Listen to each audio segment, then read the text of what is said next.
Before I start, is there any questions that anybody had? Yes, we have to get it.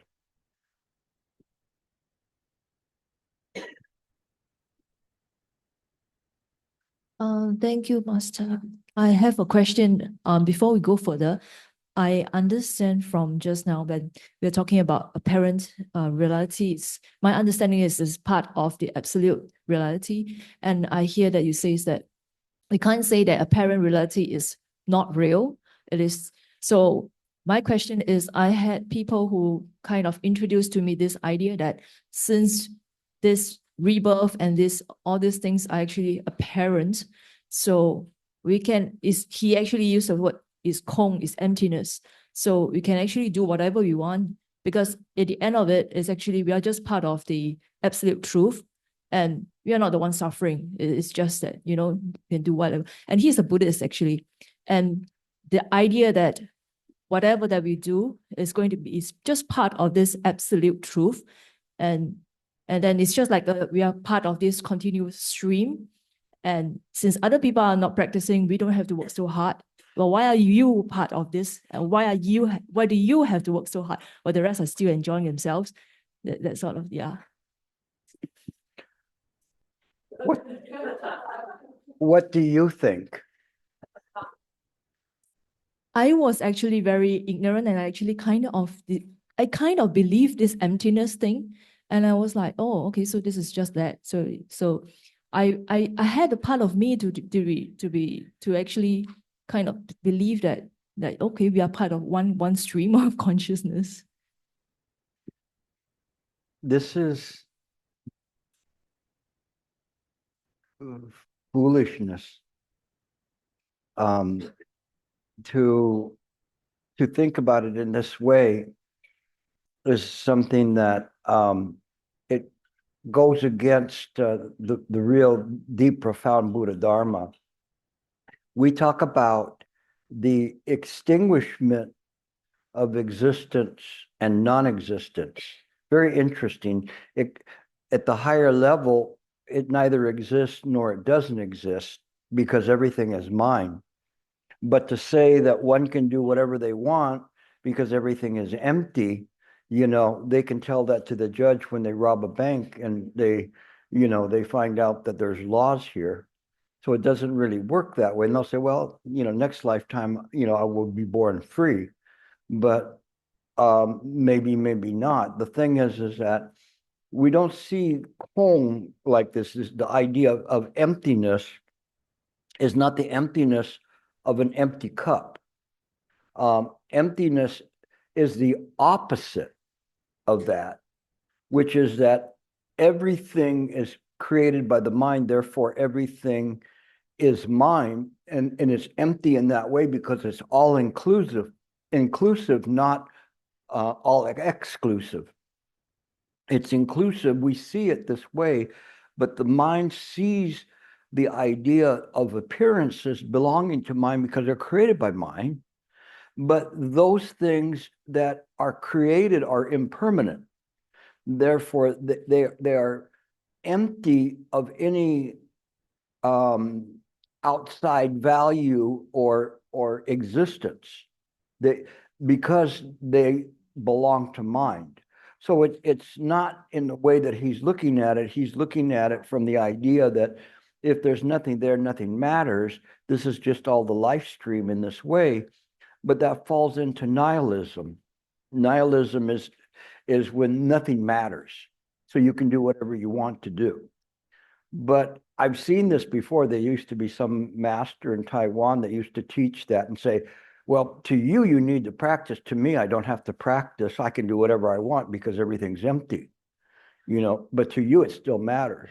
Well, that's nonsense. The whole thing is it matters to everyone.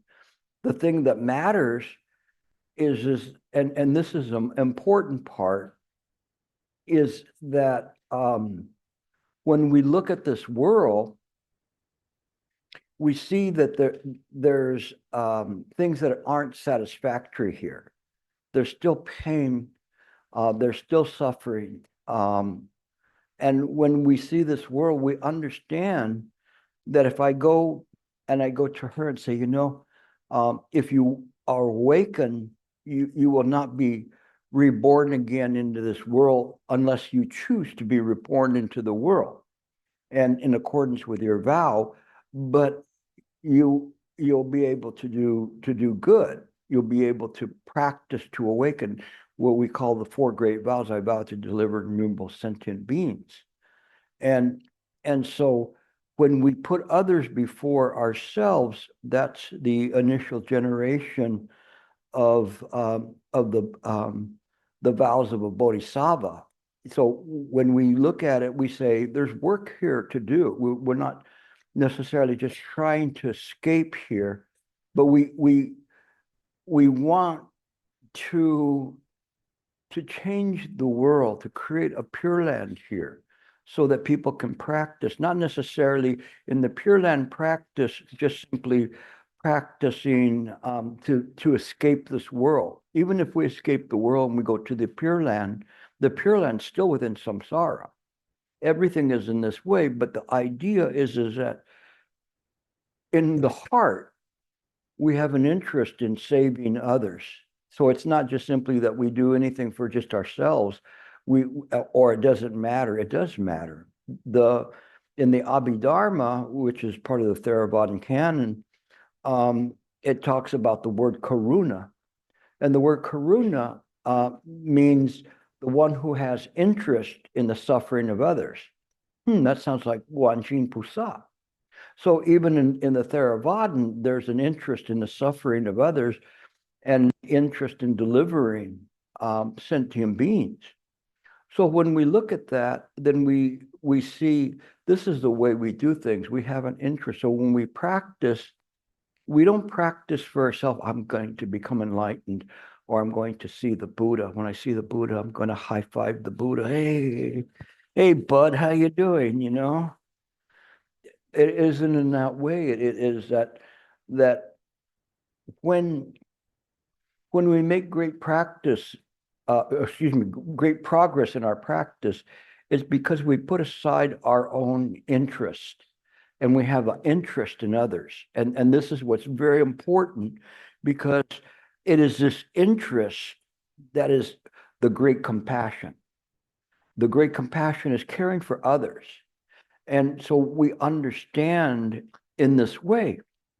And it's very interesting because this great compassion, it comes from that knowing one's mother.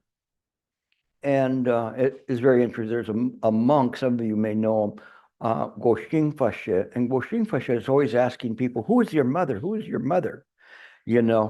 And one day it was very funny because he was so sincere. He was just going, finally discover who my mother is. I go, who? He goes, you. And I was so humble with him saying that, but it is in the Perfection Sutra, the wisdom is the mother. And sometimes they even call it Prajna Paramita Diva, as a personification of compassion, of wisdom. And so this is what your friend is missing, is that in this, there's still something. There's still something. Kong is not simply just an emptiness of everything that matters not. There's still something there, and that something is this interest. This interest we call Buddha nature. And the Buddha nature is in all of us, that we care for each and everyone. So in this way, I am your mother. I'll tell you, when to wipe your nose, or what to do, or, but it's the wisdom that conveys that. And so the wisdom, it runs through this body as a vehicle of the Buddha nature. And in this way, this is what's important. So when we practice, because I was talking about, the theme here is talking about this perfection of wisdom and how that works in terms of our practice. And our practice is one. And so your question is very timely. as to say, what really is this practice? This practice is not just simply to hang on to this word kong or emptiness. That this word, it means in terms of the apparent reality, things are always changing, but it still matters. Everything still matters. And so when we see that, we understand that we are responsible for each other. Just if you were orphan children, you would want to take care of your brother or your sister. Let's say you were the oldest one, you would take care of them. Why? Because they still matter. Just because you lost your parents doesn't mean they're not your family, you're not your kin. And just because you don't know who your parents are anymore doesn't mean that you're not kin. And of course, the kin will watch over kin meaning the relationship, will watch over you. Why? How not?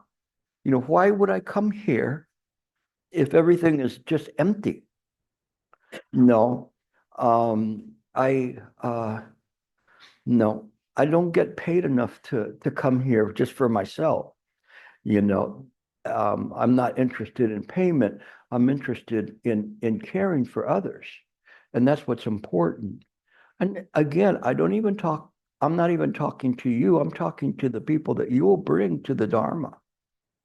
It is not just simply that I'm planting seeds for others. This is what matters. This is 𝐿𝐴𝐻.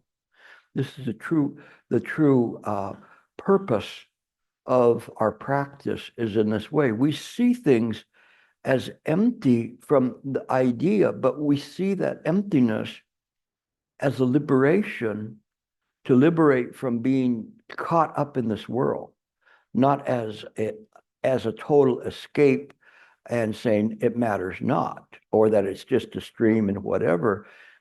No, at some point, that practice of your friend will change and mature. Sometimes when we first start to practice, we don't have correct understandings. This is why Shifu, my master, stressed that his Dharma heirs had to have right view. The right view is very, very important because it keeps people on the right path of how to practice. And that's important to do that. The right view comes from the understanding Buddha Dharma and the profoundness of it, and in part comes from realizations that one has along the way. And but it's important. So your question was a good question. Hopefully I answered it for you. Okay. So talk to your friend. Any other questions? No other questions? Oh, back there. Okay, good.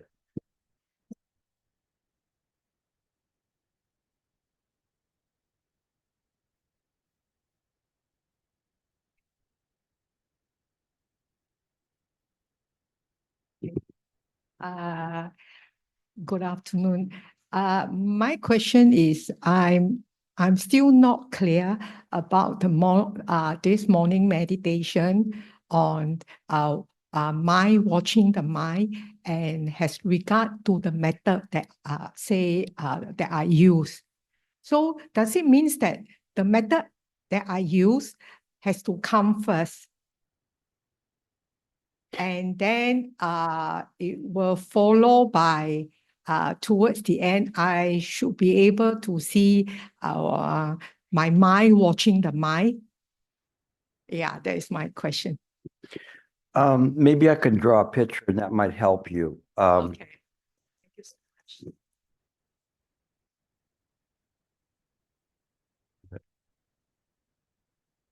Oh, there it is. Okay.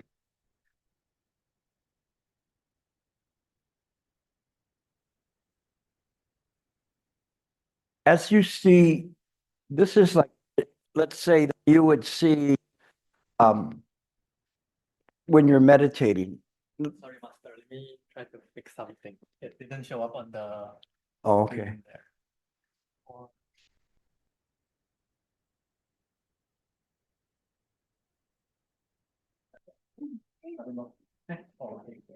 Okay.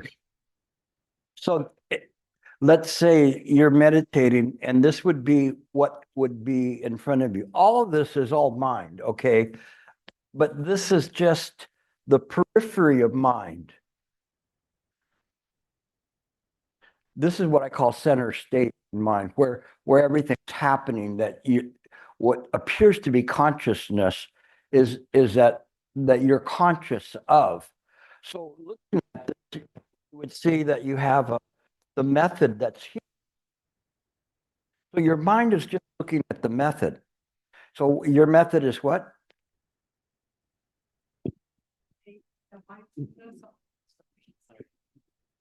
Mindfulness of the breath. Okay, watching the breath. Or Yeah. okay, so the mindfulness is breath. So it's here and it's watching this there. As one is looking at the method, then other things could come in into the mind. Some issue at the house could come in. No. And it wants to come in, maybe a money issue, you know, a pet. It's like a pet, but anyway, a pet. And whatever it is they all are coming in. Some before they were over here, and they're just lingering there, waiting for something to come in and to break through. And then when you're holding the method, it prevents them from coming in. So they can come in, like let's say the money one comes in very strong. It can't take center stage because you're on the method. So it holding the method there will keep it from taking center stage. So it will be on the periphery trying to get in. And so it's trying to penetrate the center to be a thought. It's just right now the suggestion of a thought, not a real thought. It is there kind of trying to get in. And so as it comes, it will just float by and then finally just go away. Next time it will come again.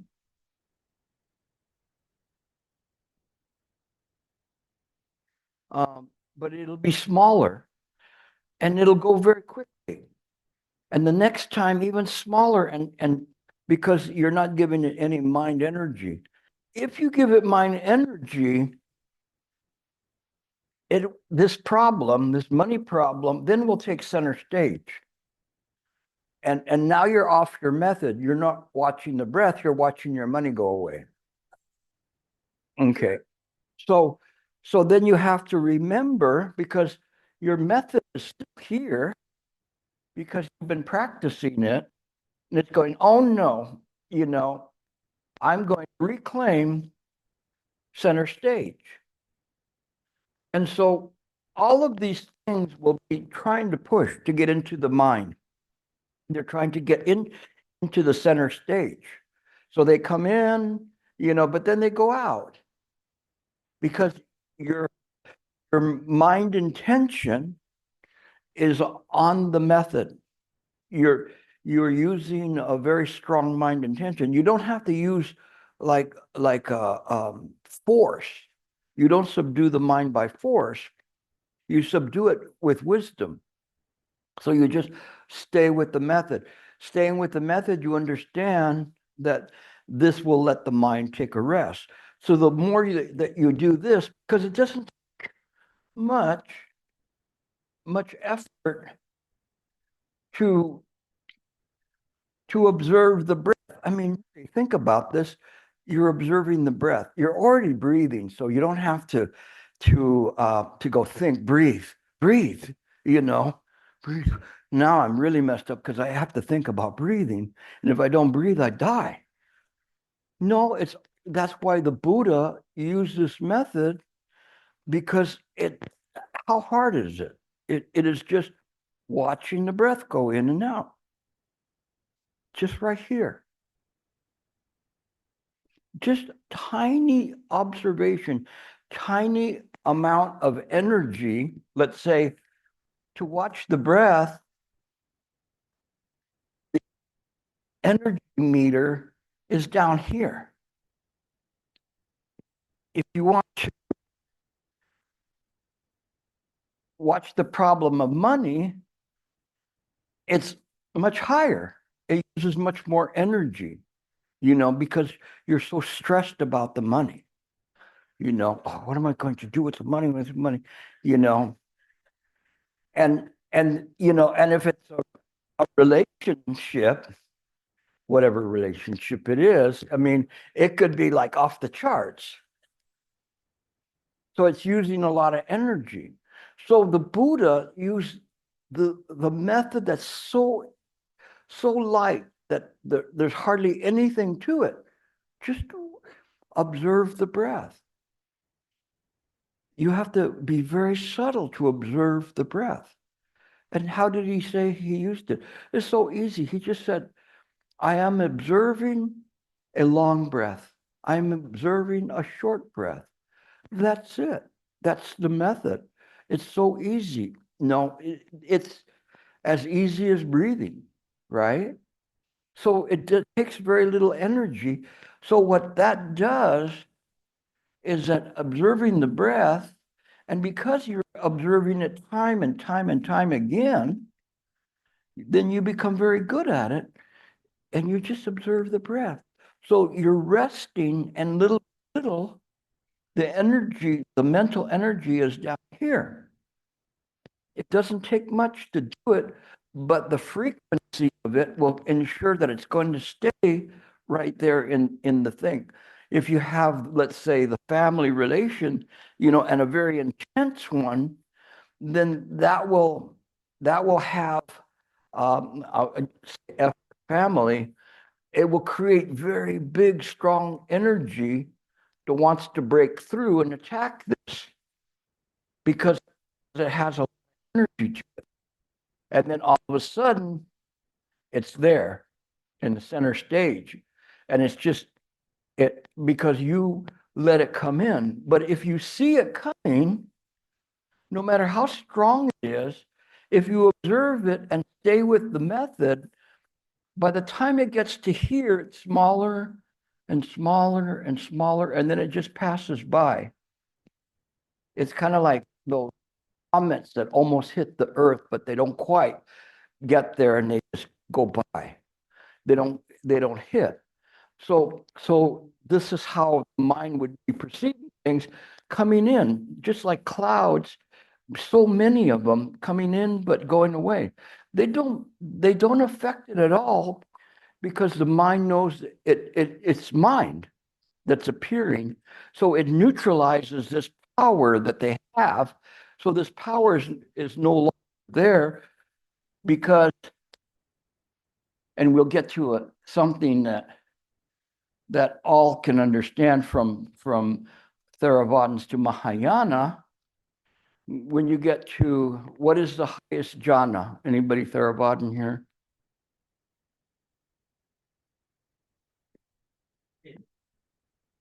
Say it. So it's a state of equanimity or equipoise.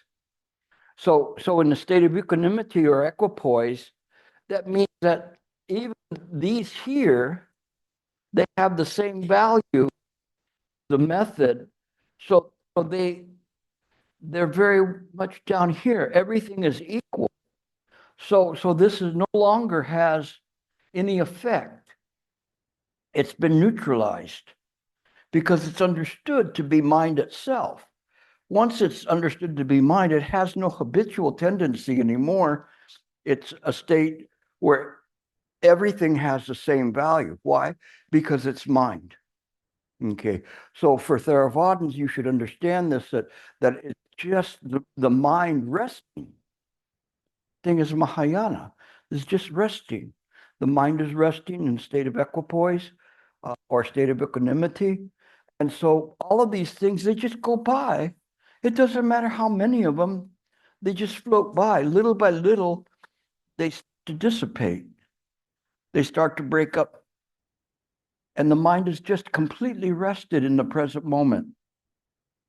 And it's very interesting because when we do this, we say that the mind is resting in the present moment. And I'll give you your Tibetan lesson for the day. Rigpa. They say, rest the mind in Rigpa. Rigpa is the same as the highest jhana of equipoise. It is the clarity of the mind. So when the mind awareness is very, very high, then it is aware of everything that's arising in the mind. And that's why the Chan Buddhists say that the crime is not that a thought has arisen in mind. The crime is not recognizing soon enough that it has arisen. So the crime is that when something arises and now it's taken center stage and it's been there, you didn't realize it because your mind is clouded. It cannot see. When the mind is in Rigpa, in a clear state,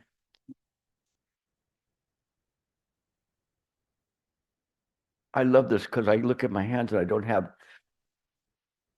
When I do it on a regular grease board, I come out like a rainbow. So, but anyway, when it's in Rigpa, even the method, even though it's there, just barely faintly is there. Just barely, just a suggestion of it is there. Everything else is in a state of equanimity. Not bad. The mind is rested, and what it does is, even though these thoughts will still arise because of causes and conditions, they're seen all the way through. Like, remember the glass with 7-Up, all the way through, it's seen that it can see, oh, look, there's a money problem wanting to come up, but it doesn't matter because it's not going to get up to the top and occupy center stage. Because the mind is aware of it, it neutralizes it. So we just keep in the present moment very rested. In the beginning, when we practice, we're like this, like, here comes a thought, and then we're like, and then because the mind is rested. So as you begin to rest the mind more, you apply less energy to do that. In the beginning, you have to apply a little bit more there to stay on the method. But what you don't apply is any frustration. Okay. Then people get frustrated. Oh, I can't believe it. That you're fighting yourself. You're fighting a self that you created, huh? Why do you want to do that? You're there going, you don't need to do that. You just let it go, let it go, let it go. And stay in the present moment, rest in the present moment. So Master Sheng Yen used to say that, and was one of the most strongest things he ever said to me, or powerful, was rest in the present moment. Whatever you do, a moment ago I was eating, now I'm resting from eating. Thank goodness, because there was a lot of food. But when you rest, now I'm talking to you. While I'm talking to you, I'm resting. Every moment you're resting. Not bad. Not bad, because like some days you go, oh, I'm so tired. I did this, and I did that, and then when I did this and did that, and I can never get any rest. You should be resting while you're doing things. So when you're meditating, how hard is it not to get rest when you're meditating? Except what do you do when you finally can calm the mind down? Then you start getting drowsy because equating this rest, the sleep that you should sleep, but you can't sleep at night because you're too tense from the rest of the day. It doesn't make sense. But you have to guard against that. Understand that there's 3 major obstructions, which is body pain. None of you have experienced body pain today, right? How many of you experienced body pain? No more crocodiles. Okay. And and scattered mind and drowsiness. Drowsiness comes last normally because you're going, oh, this feels so good. And you fall asleep. But you have to understand that this clear mind, this rikpa, is the mind at rest. It doesn't have to be at sleep. It just has to be at rest. And you become adept at keeping the mind at rest without falling asleep. Falling into sleep is the dullness. When the mind is at rest, it is incredibly clear. It is incredibly clear. It is aware of everything that's happening around here. I mean, it's aware of all of your environment, and it's not limited to just this moment. It has ability to expand out. We can't because we're tied to ourselves. But yesterday I went to see a particular person, and when I went to his house, I already had visited there. I knew what his house looked like, and although I'd never been to his house. How is that? Because the mind, the awareness can expand out that far. It can go to the future and the past. They're not separate from the Buddha present moment. It's all contained in there. And then we go to the Yogacara school, and they talk about the eighth consciousness, alaya vijnana, where all of this is there. The Mahayana Chan school talks about it as the Tathagata Garbha, the Buddha womb, where everything is within. But they're all the same. All of the schools, they understand this. And if you understand it, then you know how to practice. The big thing, how to practice, is don't bring up or don't generate ignorance. When you have things that will, for instance, I always talk about donuts because it's like a peculiar vexation of somebody very close to myself, me. But that way I don't talk about somebody who has a drinking problem, smoking problem, woman problem, gambling problem, men problem, whatever problem. So they don't think, oh, he's talking about me, unless you like donuts. So the thing is that we understand that. We understand that these things will arise because of it. And the more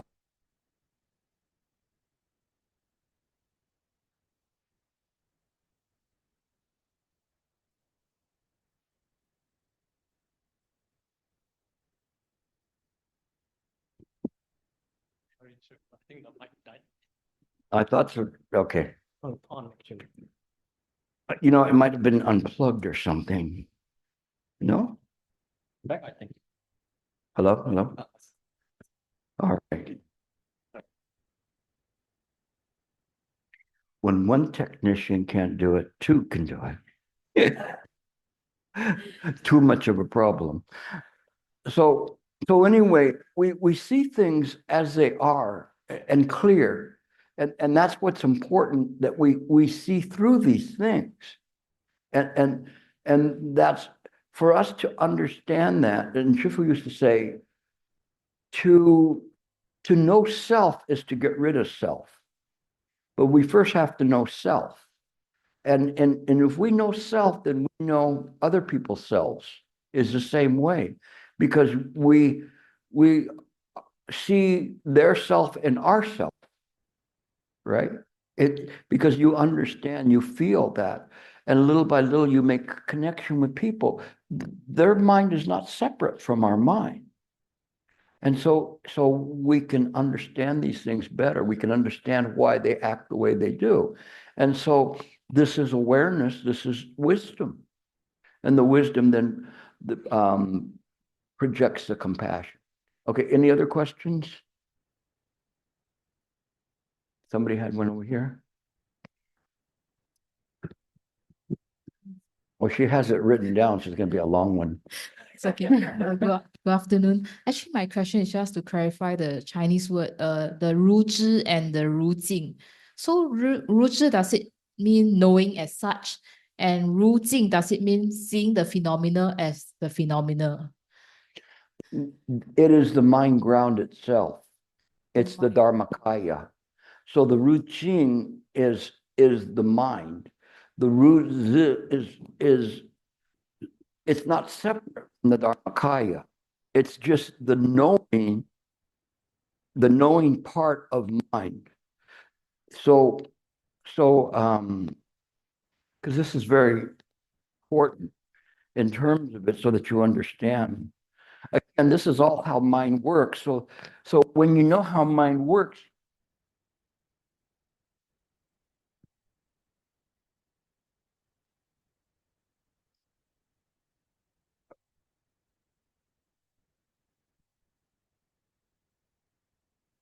I draw it like this, although it is actually in reality like this, with arrows pointing out infinity, all of it.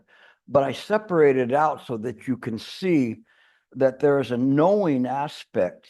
I use it as an eye, and it knows appearances. Mind itself has no appearance to it. It's signless. Okay. That's why in the Diamond Sutra, it says that the Buddha cannot be known by his 32 marks. Because if you say, oh, there's the Buddha, that's the Buddha, how do you know? Because he has a 32 marks. Those 32 marks are only in samsara. The appearances in samsara. There is no 32 mark Buddha anywhere else. It is just an appearance body. That's why we have the three bodies of an appearance body, a reward body, and the Dharmakaya, so the mind ground. So this is the mind ground, and so when this is looking at it, it's seeing itself, but the eye could be here, it could be here, it could be anywhere. I just split it up for sake of you seeing the Ru Zitten wrote and the Ru Jing as Ru, but all of this is Ru. It's just the Tathagata Garbha, that which enables everything, what they call the embryo. So of thusness, the thusness is understanding that everything that appears comes from mind, from the mind ground. So the Tathagata Garbha is in this way. There's nothing, because this goes infinitely, there's nothing outside of mind. You are not outside of mind. The Buddha is not outside of mind. So when we look at it and we see, when I said the picture, you draw the sky and there's a big, gap in the sky like that, that's to make you think, wait a second, I thought the world was real. So how could somebody cut a hole in the sky? It's to let you know that the vastness, this whole idea of samsara, of this little place, is infinitesimally small in comparison to mind. And that's why the sutras always talk about these incalculable numbers to show you exactly how small. When they talk about 5 billion Buddha worlds on a single strand of hair, or a mountain in a brown bowl, it's to let you get released from the idea of the reality of this world as being an absolute reality. It's an apparent reality that is mind's own making, but it's not something that is finite. When you think about this world, how long has there been like humans that think on this world? What would be your guess? Who's a scientist? Nobody? Oh my gosh. You got to go to Taiwan. Everybody's a scientist over there. Computers and everything. So anyway, maybe let's say 100,000 years at the most, where you were, like no longer always walking on 4 legs. 100,000 years. I have fossils 600 million years old. 600 million years. Now that's way before humans were walking on this earth. So we think that this world is so real. We think it's so like that, and we're created in God's image, Buddha's image, and you go, well, who created the other 599 million years entities that were there? So we have to look at the world as it is and see the things in this way, so that we don't think just because things are here and we existed, they were there. Yesterday, I was taken to a reservoir.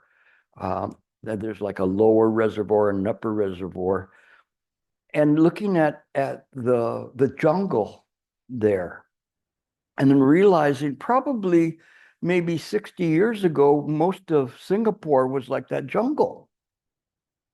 That's the way it looked. Now all we grow is apartments here. That's all I saw, was just apartments up like that. So it's different. It's like an asphalt jungle now, but that's been very short time. So when we look at things, look at it in a very clear way to see things, so that you don't get so attached to this world as it is. It's not going to be here after a while. Honestly, I mean, maybe not in your lifetime, but maybe in a couple more generations, unless we start figuring this out. So anyway, it is this that's together. It's the knowing of mind, and it doesn't have a locale. So that's why they use the sutra of, for instance, the dwelling place of Manjushri, Wenchupusa, and say the dwelling place of Manjushri is in non-dwelling. It's everywhere. If you say, oh, this is where, this is Manjushri's house right here, he lives really close to Guatemala over here, Isan Pusa's in the southern part over here. No, it's not that way. It's mine. It's all of this then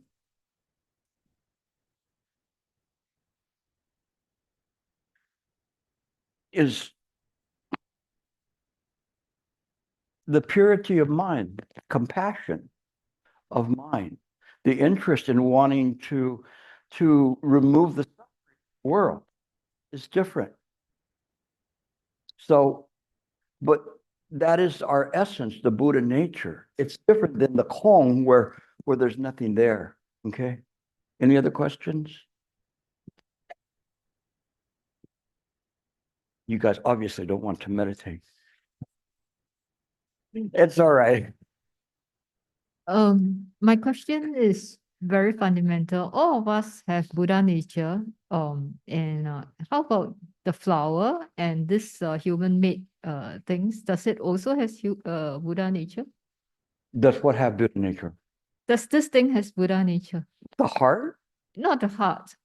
This man-made board. Does it has Buddha It is nature? Buddha nature. It It is doesn't Buddha. have Buddha nature. It is Buddha nature. You are Buddha nature. You are not separate from that. Right. Okay. That's why they said, very remarkable in the Perfection Sutra, that when they asked Wenchupusa, Manjushri, how do you practice the unobstructed? And that's why he said, I am the unobstructed. I am the inconceivable. He's not saying it is the self nature of mind that he's referring to as this I, a collective I that's singular and collective at the same time. So it's a good question. I mean, it's interesting because what we're doing is we're looking at this, and it's like turning the sock inside out. We thought it was one way, but it's actually totally different. And so by doing it this way, that's the piercing of the sky. It's saying, imagine if you pierce the sky and you looked into the bubble. What's in the bubble? It's what's real is what's looking in the bubble. Okay. The bubble is just a temporary appearance. But what's real is that ocean of samadhi that's there. Okay. She had a question over here, I think, right? He's getting his exercise. Yeah. Hey, Master Gilbert. My question is related to the three abstractions that you mentioned earlier, mainly on the body pain. So when the mind is, when the body is at rest, mind can be easily be at rest. But when body is in pain, very hard to relax the mind. But do you have any guidance that how to? Yeah, her question is you know, our difficulty is what we're, it's all really fine and dandy until you cross your legs and you try to sit for an hour. And then you're going like, you know, now the pain is immediate. It's right there. And Shifu used to say that you have to give give the mind to the method, and the method will protect you. So there is a difference between pain and suffering.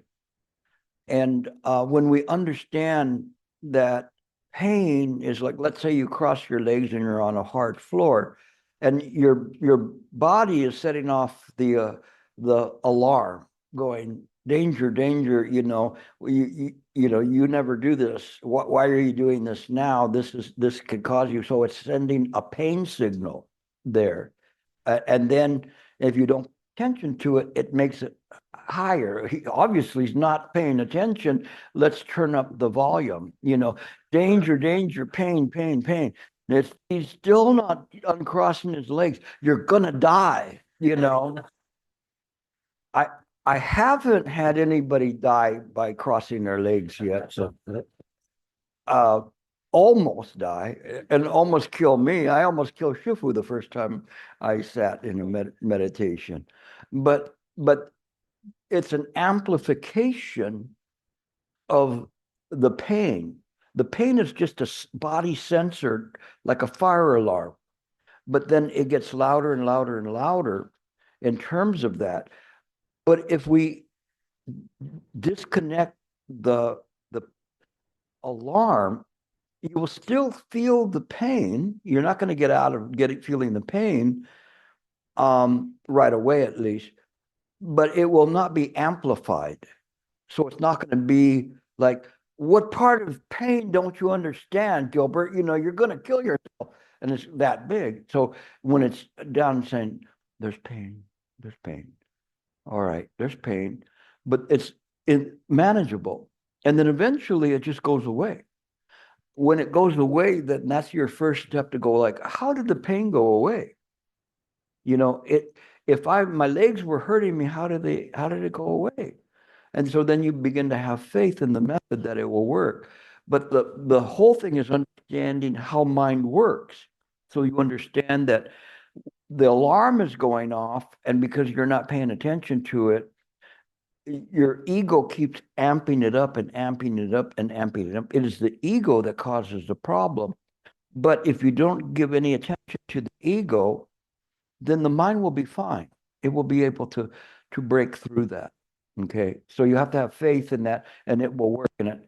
How many of you have, when you've been sitting and you had pain, had the pain go away? Raise your hands. So you can see, you see, it can go away. In the beginning, it's just like, that doesn't even make any sense. But when the pain goes away, wow, that's a big step, because all of a sudden you realize, hey, this works. This really works, that the pain that was there, that was so amplified, is gone. And how can that be? So it's very amazing. So have faith. It will happen. I promise you. Okay. If not, Gilbert's lifetime guarantee. You'll get it the next lifetime. Okay. Any other questions? None? Okay. The reason I talk so much and I don't come here to ring a bell, okay? I could phone that in, okay, ring the bell, you know, but what good is that? What I'm trying to do is to show you useful methods of how to meditate, irregardless of what you are. If you're a Christian, it'd probably work as well. But the thing is that to give you faith that it works and to show you how to do it. And the way that to show you that is to show you how mind works. If you don't know how mind works, how would you be able to do anything? It's like wanting to become a computer repair person. So what would be the first thing you'd have to do if you wanted to be a computer repair person? Know how the computer works, right? You can't go and go to the person's house with your kit and they're going, what's wrong with my computer? I don't know, it just keeps going. What does that mean? I don't know. I've never studied how a computer works. How can you sit to meditate if you don't know how mind works? Right? You're there and you hope, I hope, please God, please Buddha, please Allah, so whoever, let my pain go away, or whatever it is. You don't know what you're doing on the cushion. Now you know what you're doing. Now you know how mind works. That's an important step. That's valuable. I could sell that on eBay and make a lot of money. But in any case, it is something that is incredibly precious. If you understand how mind works, you've got a shot at it, because then the ego is out in the open. When you're sitting to meditate and the people go, okay, sit, cross your legs, don't have any thoughts, and may God be with you. It's not going to work. Okay, I'm not saying that God's not going to help you. I'm just going to say, it's not going to work that way because you don't know how mind works. But if you have this faith, now you know other people, their pain went away. Then it can happen to you. Okay, and you know why? Because we're not giving any attention to the ego. When the ego is lessened out, the mind is in a state of equanimity. Once it's in a state of equanimity, then it works right. The thing about all this is it does work. It really does work. And if you can practice in this way, so you are not practicing trying to get rid of your vexations. Mind is simply looking at mind. It will work. Okay. So that's a way that we do this. Any last questions? Okay. Well, we're going to take a break. We're going to come back and we're going to do meditation after that, and we'll see how you guys do with that. So I want you to meditate on fresh legs. Okay. All right.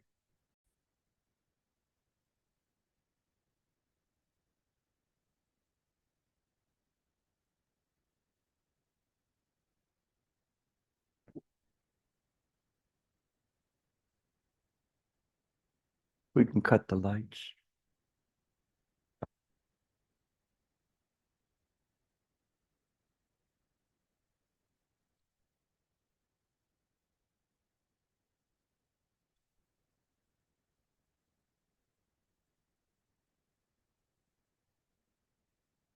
As you begin to practice, pick up your method right away. Be aware of where you're at.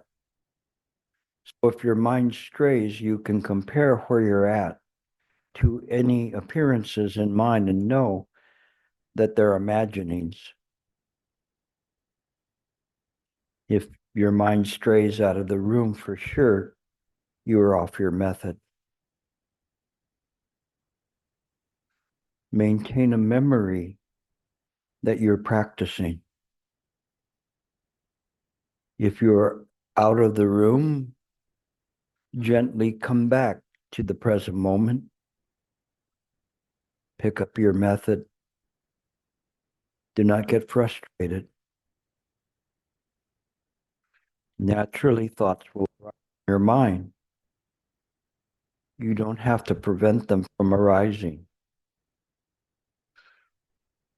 You're just aware that the thoughts arise and let them pass through like clouds.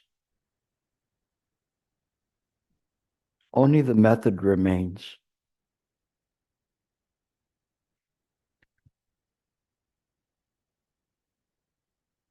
The mind is stable.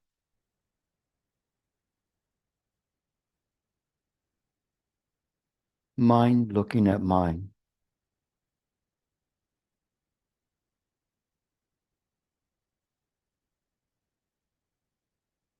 In this way, you, the ego, is not in the equation. You are just an appearance in mind.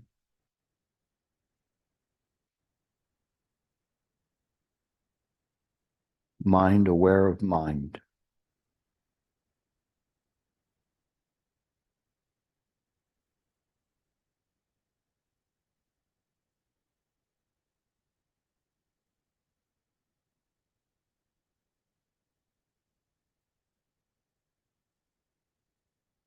Easy, slow it down.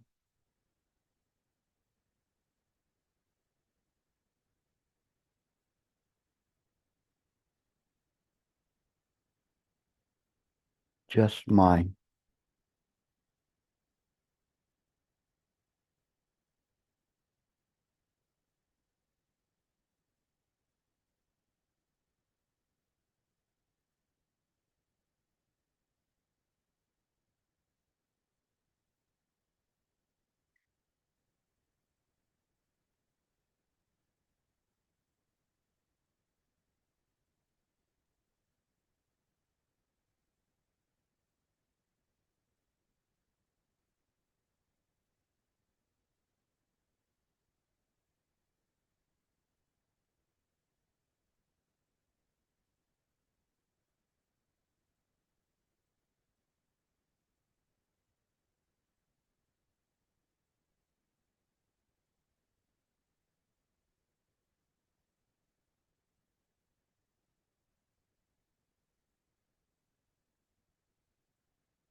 Maintain awareness. Mind is aware.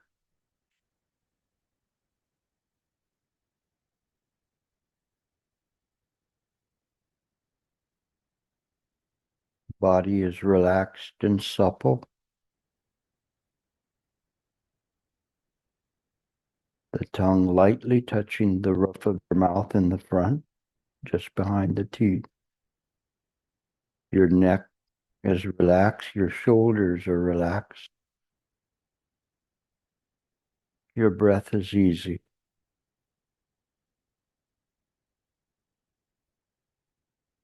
There's no tension between your eyes or your jaw.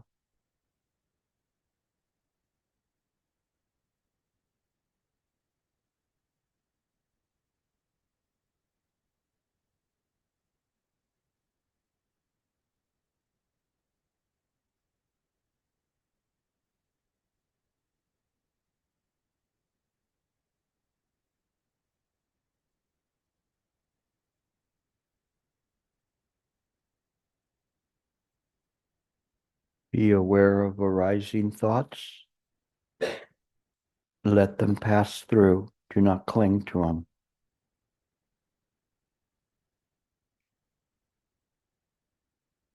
If the mind becomes aware of a thought that's sticking, let it go and return to the method.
Stay in the present moment. Stay with the method.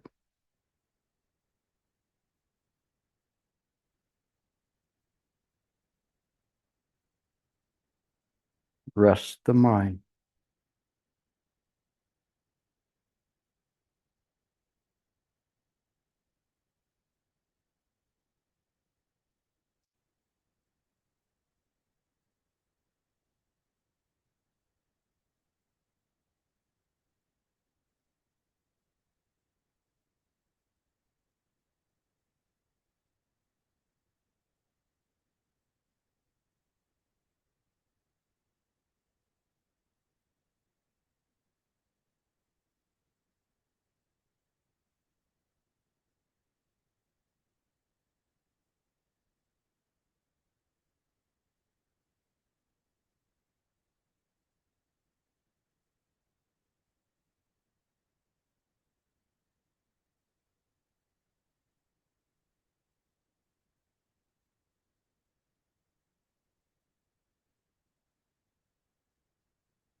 Massage.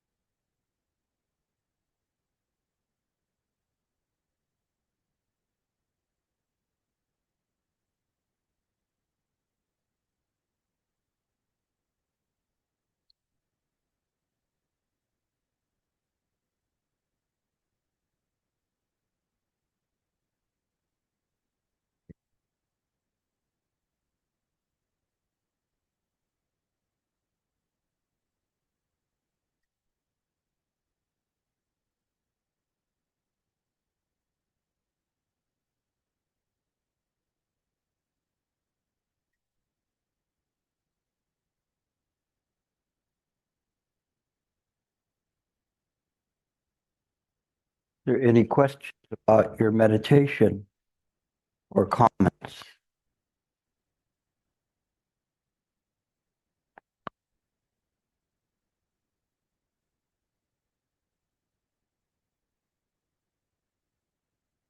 Did anyone have a particularly hard time with the meditation? Raise your hand. You did? Yes, I was watching you.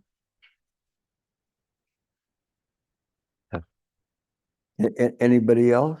At least you're honest. Yes. You had a difficult time with it? There's a few in this row. Yeah, what was your difficulty?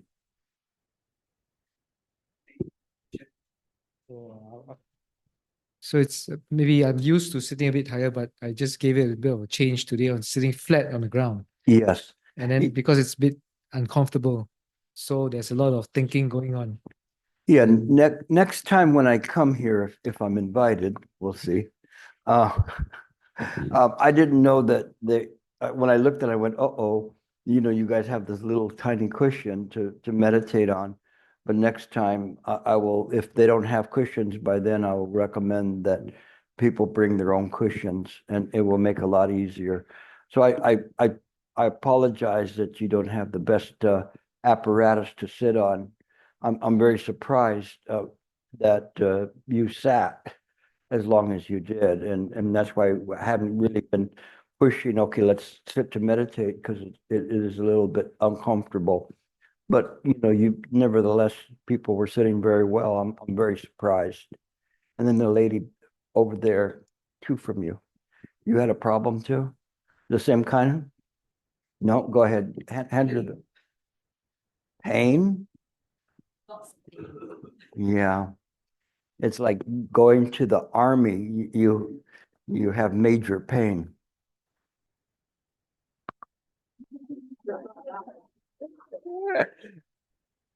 So you have a lot of pain. In your legs? This time around it's my back. Yeah. First my legs died. I lost feeling in them, but that didn't bother me much. It's actually the pain in the back. Yeah, and again, this is not the most optimal cushions and stuff like that. So I understand that, so quite a few people would probably have some discomfort from that. I certainly would if I was sitting like that. But I'm surprised how people sat, even for this was a half an hour of sitting, which was a good period of time for the conditions that are there. So that's something that I think would is good that people were able to sit. And anybody else have any difficulties? Then you had. Because my breath is very shallow, and even when I'm not meditating, I always have this tension around my nose. So only when if I want to meditate, I have to be 100% or almost putting all of my effort on the method. So if I can stay in the present moment, then this tension will go away. But the good thing out of it is I have to really pay attention to the present moment, that my breath is still very, very shallow. So it's very kind of like I have to keep adjusting my effort so that I'm not putting too strong or I'm not falling asleep. Yeah, the method, the Agatara Sutra said, it's again, I'm experiencing a long breath, a short breath. So there's no difference whether your breath is a very shallow breath or a long breath. Don't judge the breath going in. Obviously, there was enough to keep you alive. We'd have to call the paramedics. But the thing is that, so don't worry about the length or duration of the breath. This is not Qigong. You're not trying to control or regulate the breath. It is what it is. I mean, if you have a shallow breath, it has a shallow breath. It's okay. May went to, you don't have to worry about that. Okay. Don't try to judge it or do anything with it. Just experience it. I think you'll be fine. It's just the ego comes in and starts to fiddle with you, and that's one of the ways it comes in. So that's why when people are talking about their experiences, I can help you, to see how the ego sneaks back in. Okay. And then which one of you had a problem? Actually similar to hers, but the space between the breaths becomes so long and so wide that I don't know when the next breath is coming. It's natural. She's saying that the breath becomes longer. As you begin to practice meditating and you begin to relax, what happens is that you have a diaphragm at the bottom of your lungs.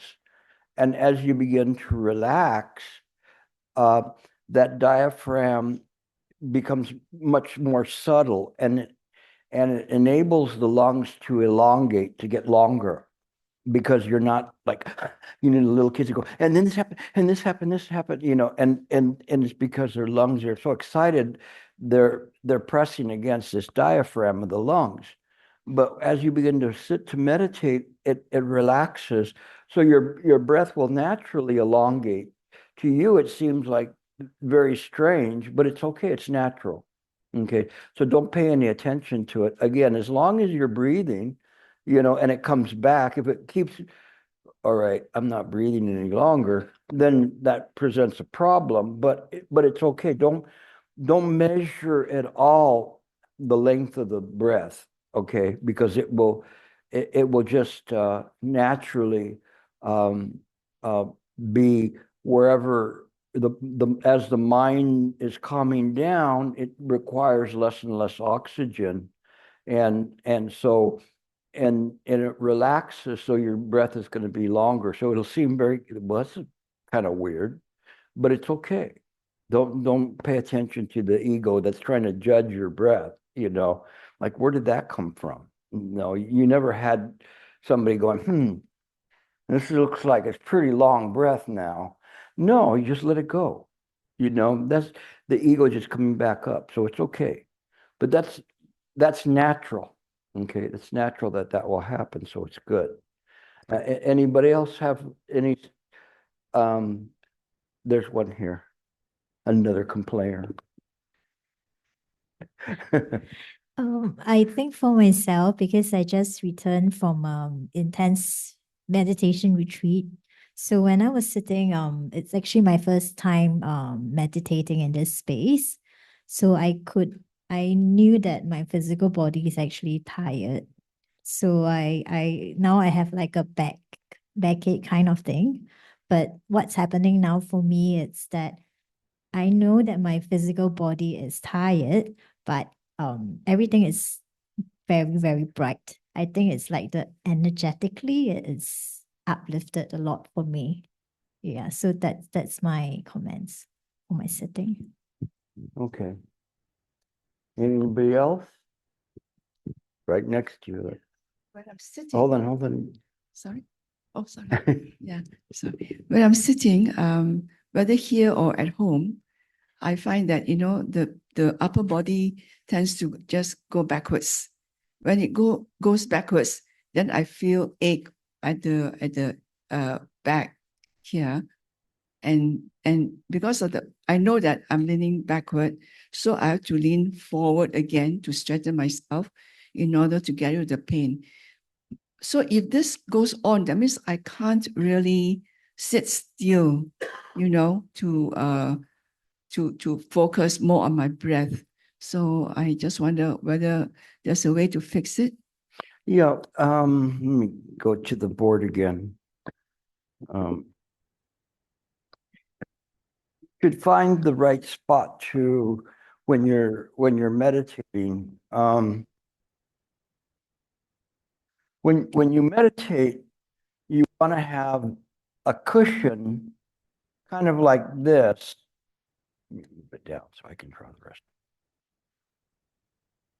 A little bit of an angle. So you can do that with a square cushion and then with a round cushion.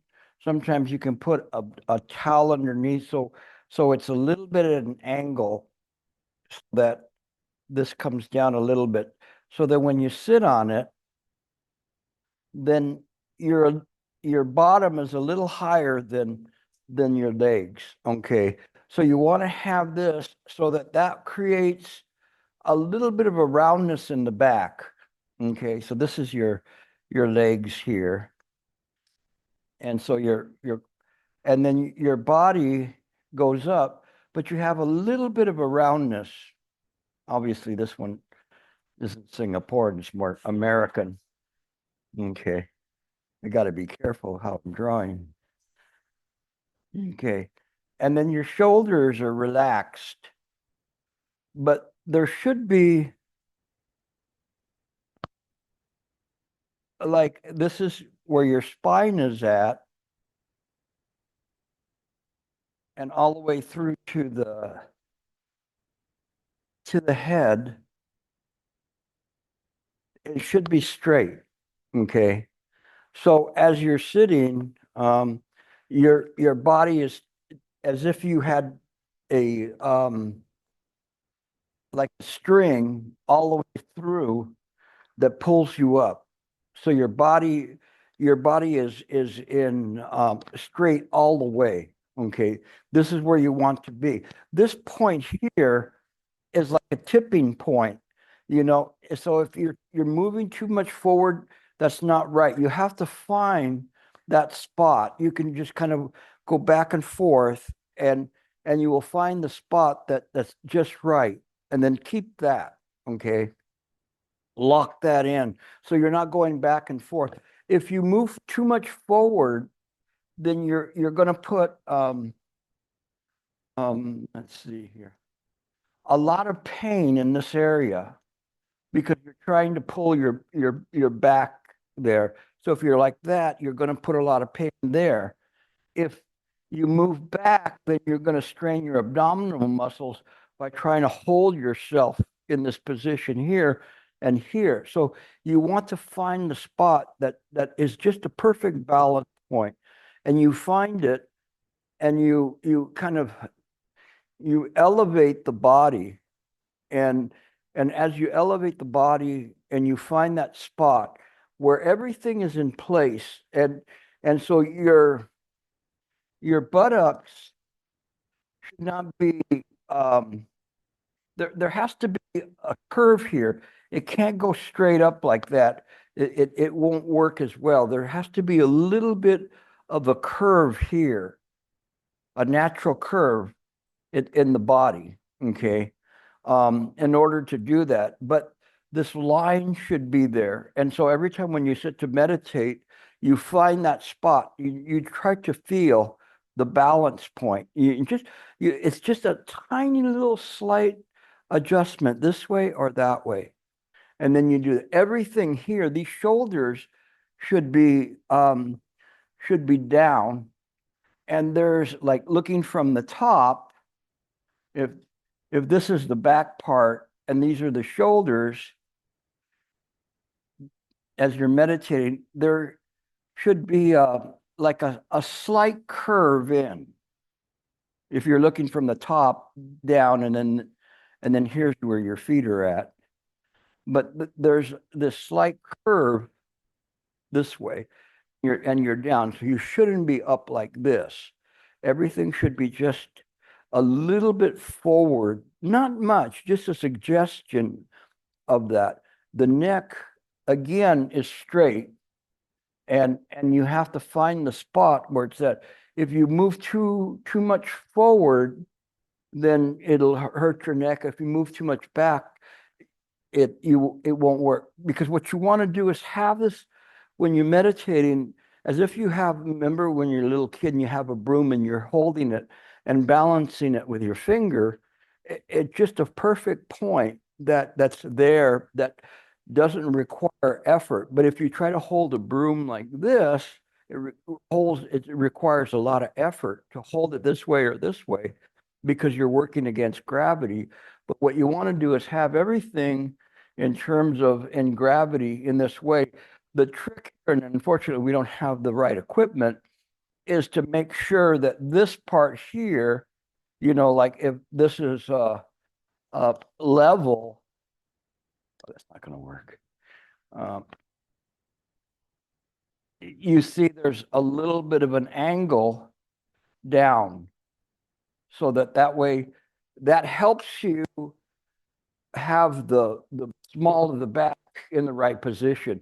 So what you have here is not the optimal equipment to be able to do this for. So hopefully next time they'll have something, or else you know, if I come, you know, I'll suggest to them for you to bring your own cushion so you can sit in the right way, because it's tough. I mean, and I'm really sorry about that, but I have to say that you guys sat really well considering, you know, how difficult it is with a hard floor and one little cushion, you know. So, but this is how you should do it in optimal one, is you have a cushion here. So you have your square cushion, and then you have a round one there, and you can do it. And if you need extra, you can put a little bit of a towel here, and that will give you an angle that you need to sit in the right position. Okay, so I understand what you, and it's okay for you guys to complain. Okay, so we'll take it up with the management, but I mean, I'm now just showing you the little bit of the mechanics of how to meditate and what would be the proper way to do that. Any other questions about what we were doing? Anybody have success with the method? Raise your hand. I was afraid of that. No, nobody had a good sitting? Yeah. What? You did? Oh, you had a good sitting. Uh-huh. Go ahead. What? Pretty well, as in I can hear the traffic outside, which You is, were aware of it. yeah, I'm very aware of the traffic outside. Uh-huh. But you weren't clinging to it. Yeah. No, I'm not clinging to it, but yeah, really happy with that.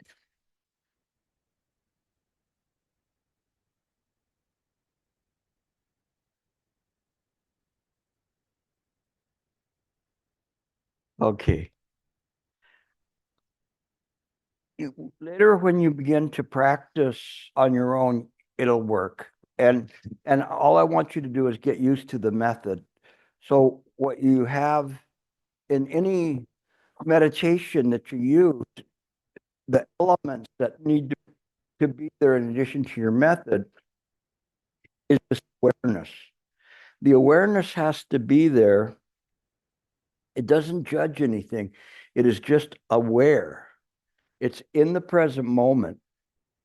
It's relaxed the body, relax the mind. The mind is contemplating, meaning it's looking directly at the method.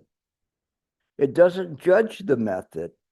It just looks at the method. That's all it has to do. It just has to look at it. How hard is that? Okay. And so it's just looking at the method. We don't judge it. We don't say, oh, it's long or it's this way or whatever. Just forget about all of that. Just look at it. And then, and it's continuous. That's really important. The key here is it has to be continuous, meaning that there's no break. The Master Boshan, he said, it's like as if you were going to make a knot. that the knot is so tight that there's not any space that you can see daylight through. So it's that way. So if one is to make a knot that they're, that they're going to go on the side of a mountain, you would make sure that the knot is very secure right before you go over to the side of the mountain, because it's life or death. The very same thing when you sit to meditate, you want to make sure that this method that you're using is very tight. It is just simply the method. It's not allowing for any kind of thoughts to arise in it. Well, I shouldn't say it that way. I should say it's not allowing for the remaining of thoughts to be in the mind. The thoughts, they can come and go, but you don't let them linger on. So it's just like, you're like a policeman there. All right, nothing to see. Move on, move on, move on. Hey, what are you doing? Get going, And so you're watching the thoughts. You're aware of it, and they're just, because you can just keep going, keep going, keep going, keep going. And then if a thought starts to linger there, you go, hey, you look like a donut. No, go. And you don't allow it to stay in the mind. You don't have to punish it or push it or whatever. You just have to just go back to the method. And so that dries up the energy that is being given to that donut that's sticking there. Okay. And so it just let the thoughts go by. You have to keep practicing this, and you will become adept. You will become used to doing this. You need to get it. You need to practice it in the right way to do it. And you also have to understand how mind works, so that way that you know why you're doing what you're doing. It's some of the worst advice I think people get is just simply sit and don't think, and may God have mercy on your soul, because it's not going to be the way it's going to do it. The thoughts naturally are arising. And I remember I was at a center once, and they were they were examining the people to become Dharma teachers. And I happened to be there. I wasn't really invited. I was like a gate crasher. But I was sitting there listening to the people, and there was one person that was saying, as for my practice, my thoughts, I'm almost at the point where I don't have thoughts. And I go, why? What do you mean, why? Well, why would you not have thoughts? And that the thoughts are naturally arising in your mind. To prevent the thoughts from coming is unnatural. And she's like going, what? And I'm thinking, and you're going to teach the Dharma. You're going to teach people how to do the meditation. You don't understand this. So you're going to repeat this mistake. It's okay. The thoughts coming in, it's natural. They have a certain energy there that has to dissipate. They dissipate not by blocking them. If you're Singaporean, so you don't have weight problems, but people with weight problems, they'll go, oh, no food, no chips, no ice cream, no whatever. And then later on they go, oh, what the hell? And they have a gallon of ice cream and they're eating it. Because they suppress it. It doesn't work that way. It doesn't work that way. We just let it go by. Just let them go by. We don't give them energy. We don't give them a fertile environment to grow. Then we know how to meditate, and it will work. Honestly, it works. I have to stress that to you to try your hardest to make it work in that way, because it will work, but you have to give it a chance to do that. And little by little, the thoughts, the parade of thoughts will begin to dissipate. They will leave on their own. Master Sheng Yen, he said that in this way, and this is like, well, here in Singapore, maybe if you guys are out in the jungle, I don't know how many of you go to the jungle anymore, but he was saying that if you were in a swamp and you come out and you have leeches all over your body, that it's not good to try to pull the leeches off one by one. he says it's better to put salt all over your body so you create an unfertile environment for the leeches, and then they'll naturally fall off. And he was using this as an example of how we practice. For me, I haven't even seen a leech, but except the two-legged kind. But anyway, we have a lot in the U.S. But in any case, we create an environment suitable for these thoughts to be in. But if we go, oh my gosh, what am I going to do about that bill? Or what am I going to do about this? Or am I going to be fired from work or whatever? Or this person says they're going to leave me, or this person says they're going to stay, even worse sometimes. And sorry. But when you don't give them anything, where they're going like like a plant looking for some place to put the roots down to get something. When you give it mind attention, you're giving that thought energy to grow, and you're ensuring that it's going to come back again. So you cut it off like the weeds. You guys all live on top of each other, so you don't have lawns. But in California, we have lawns. We have dandelions that if you cut them off, then they grow the next week. They're back again because you haven't cut to the root, and so you have to dig the root out to do that, and then they won't grow again. So with us, we have to understand that we don't give any mind attention to these vexations that are arising in mind, including the notion of the self.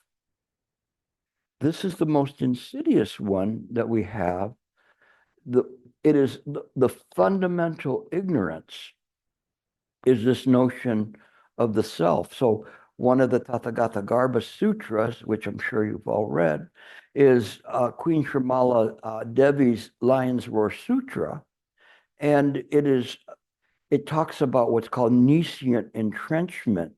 Nescient is ignorance, a deep entrenched ignorance that is a static defilement. Now I'm taking you up to the very highest levels of Buddha Dharma.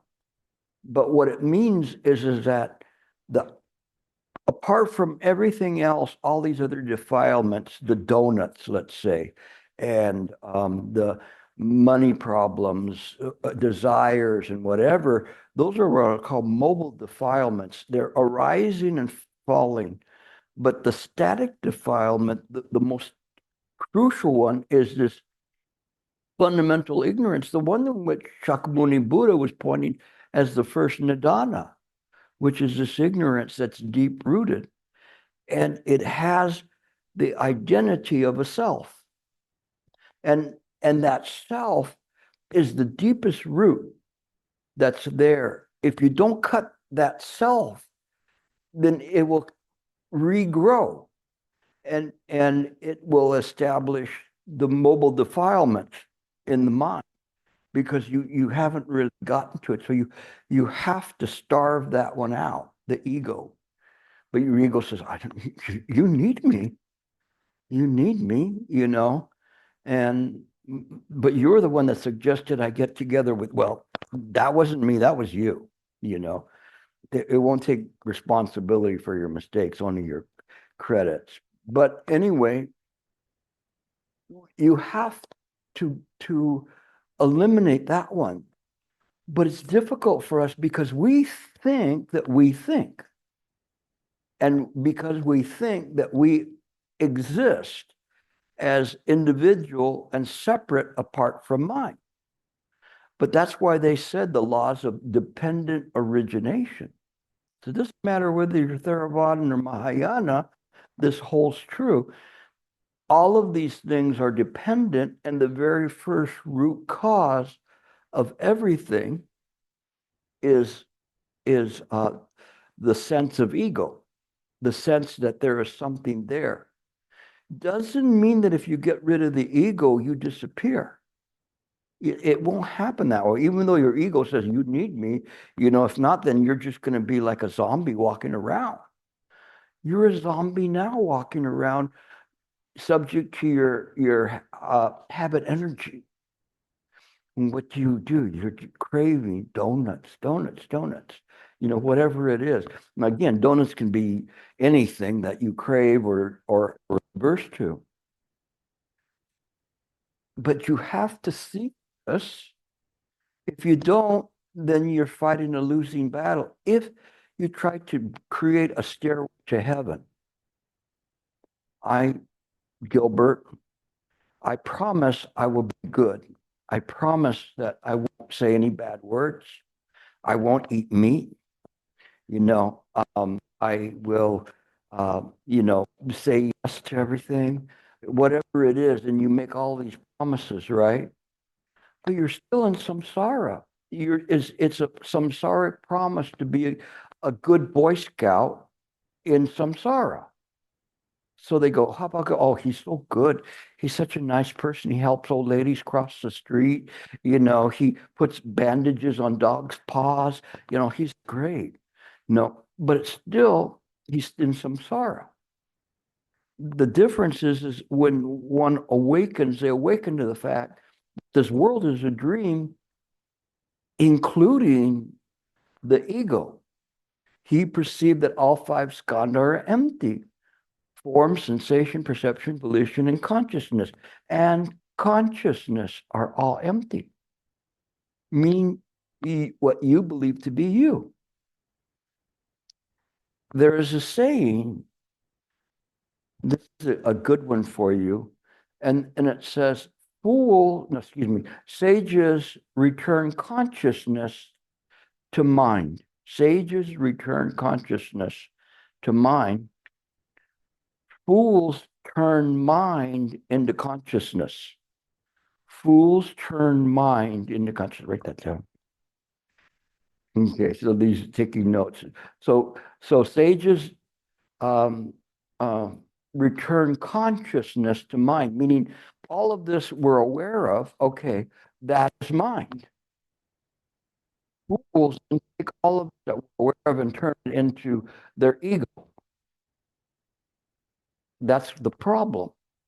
So that was what Shakyamuni Buddha from the very beginning realized, and that's why he taught the 12 Nidanas first, was because that was it.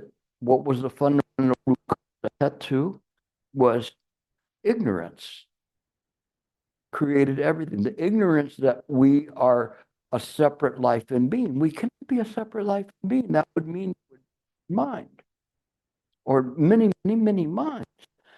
It isn't in this way. The one thing we have to have faith in, this mind that we're using is not other than the Buddha mind.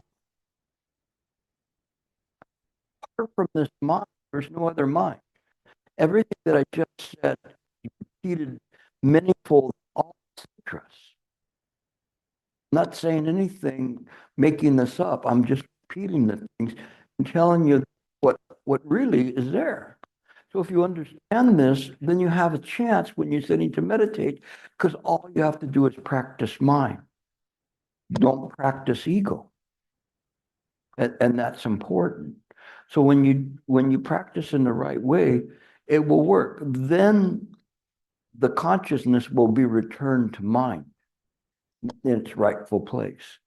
Okay. Any questions or anything? You had a question and you second.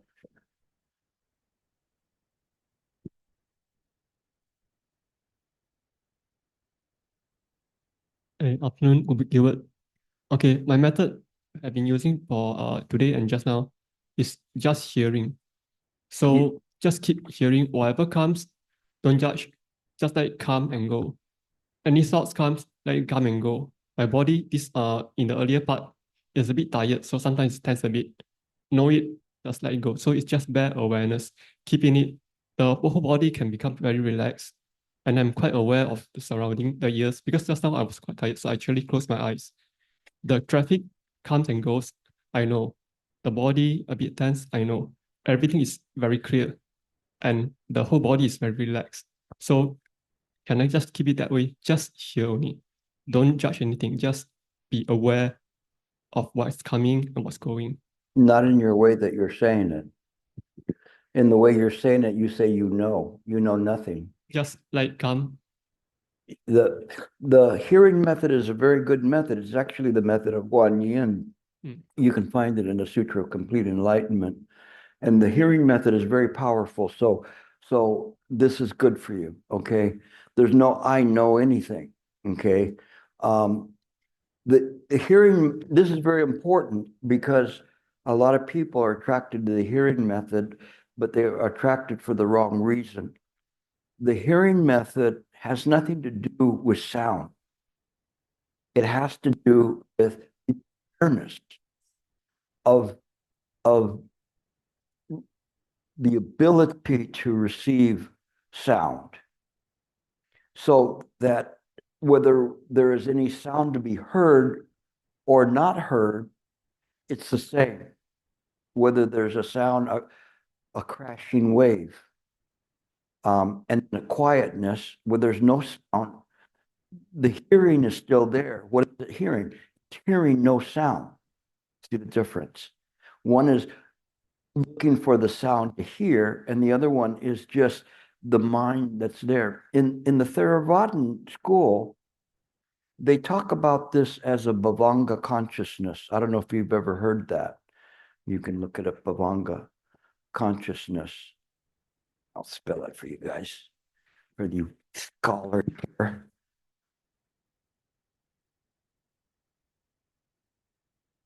I get rid of my spell in here.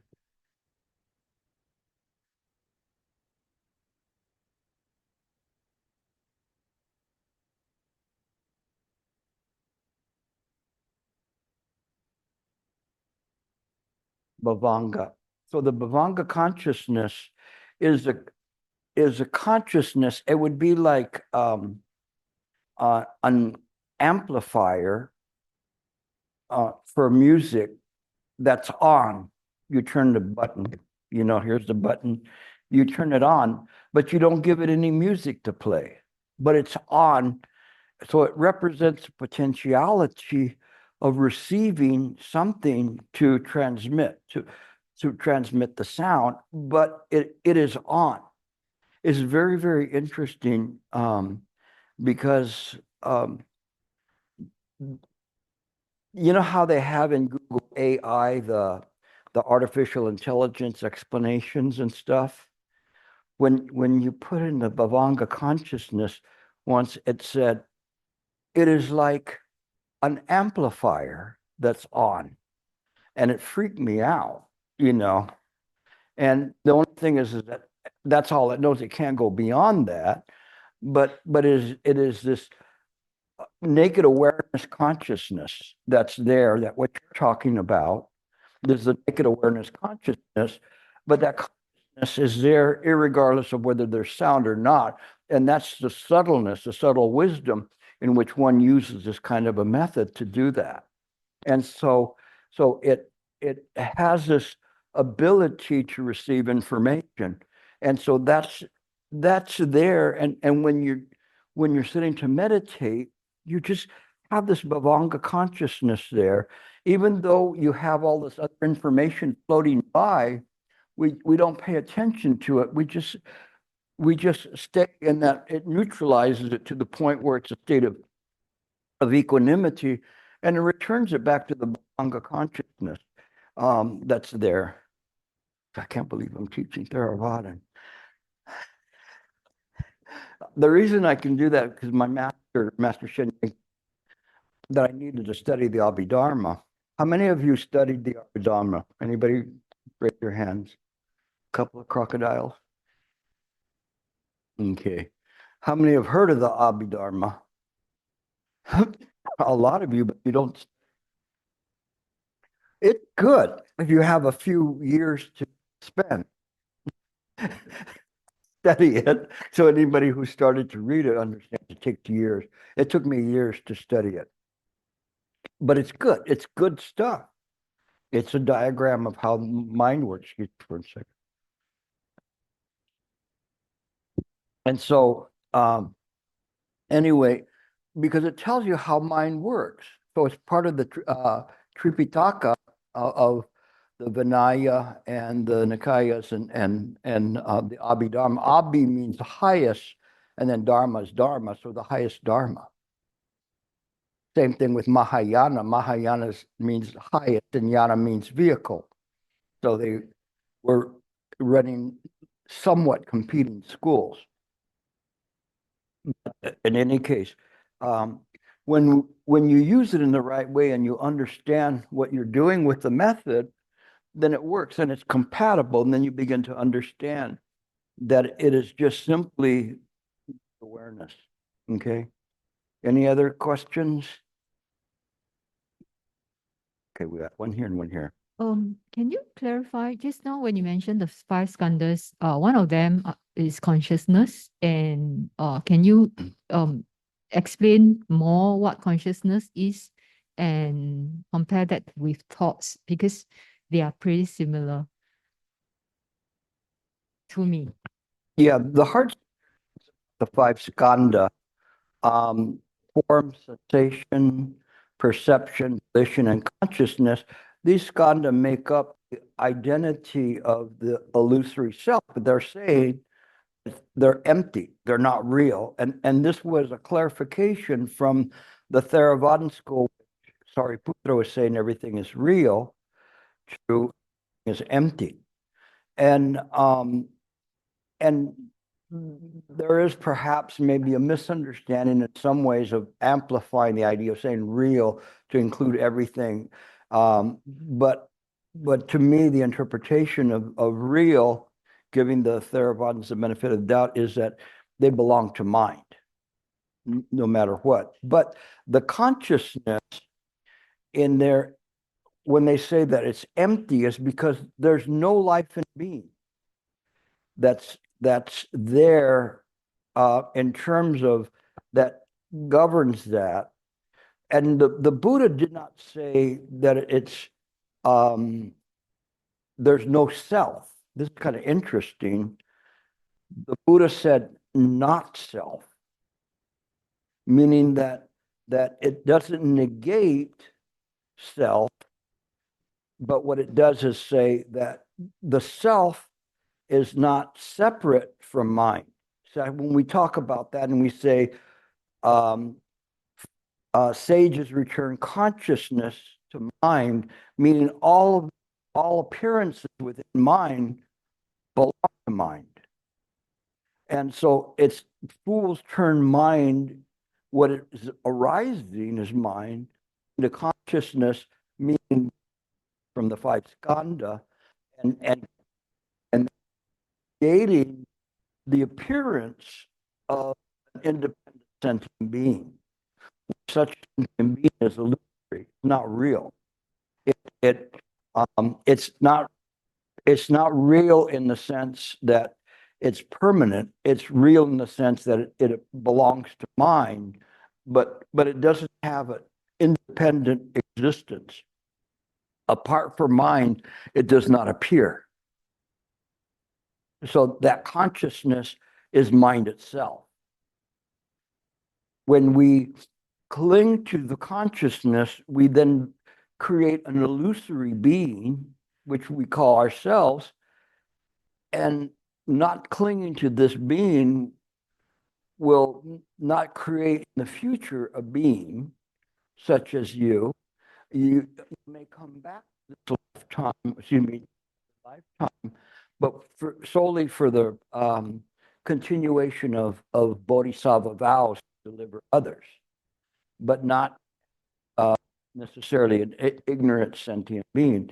It will take time as one begins to progress to that, to awaken in each lifetime earlier and earlier to the extent to fulfill those vows. But those vows are the vow of mind itself, not the vow of an individual. In the Mahayana school, people take 5 precepts. How many of you have taken 5 precepts? You're not seeing token. How many of you have taken the 5 precepts? All right. Okay. So 5 precepts, those are precepts that help you in this lifetime. How many of you have taken Bodhisattva precepts? Raise your hand. We only have like a pocket of people over here. Okay. So the Bodhisattva precepts, they continue on from lifetime to lifetime. So you've already set the course, so you're coming back. So if you thought you were getting out of here, no. Then you have to go back to some other school. But you're coming back. You've already set that course that you're going to come back here to fulfill those vows, those bodhisattva vows.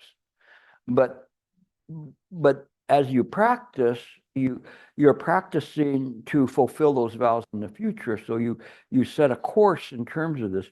Remember, everything's created by the mind. So when you can create this course of helping others, it's not bad. You can either be a problem in this world or you can be a solution. It's very easy. Because everything is created by the mind. If it's not created by the mind, what is it created by? It can't be created by a mechanical puppet. The puppet doesn't know even who created it. But as we begin to talk about it, mind within these mechanical puppets, or some sutras say a magically produced being, they cannot know how they were produced, but mind knows. How mind could not know that? But sentient beings cannot know that. Okay, and there was a question back there. Okay. Master, can you explain the 4 foundation of my meditation, particularly the Dhamma aspect? Thank you. Wait, say it again. 4 foundations of mindfulness in meditation. I'm trying to remember the 4 foundations. Tell me. Is the body, the mind. Wait, say it again. Feeling, body, mind, feeling, Dhamma. So the Dhamma aspect, I'm not too sure. Can you explain? Okay, those in terms of the practice, which one do you have a problem with? The Dhamma aspect. In terms of mindfulness?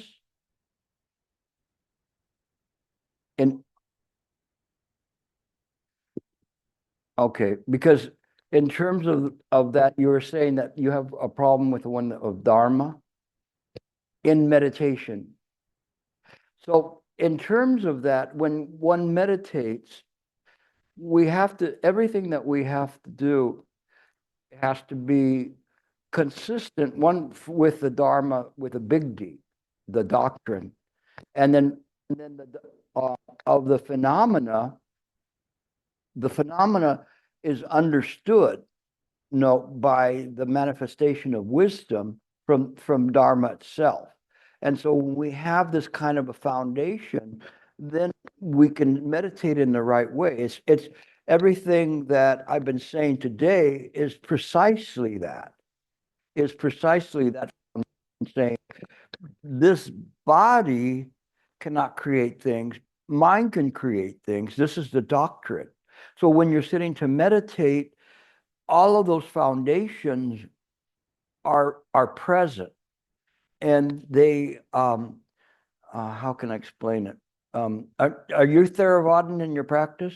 Okay, because in the Huineng's platform sutra, the platform is like the foundation, and it's the same thing in the Theravadan.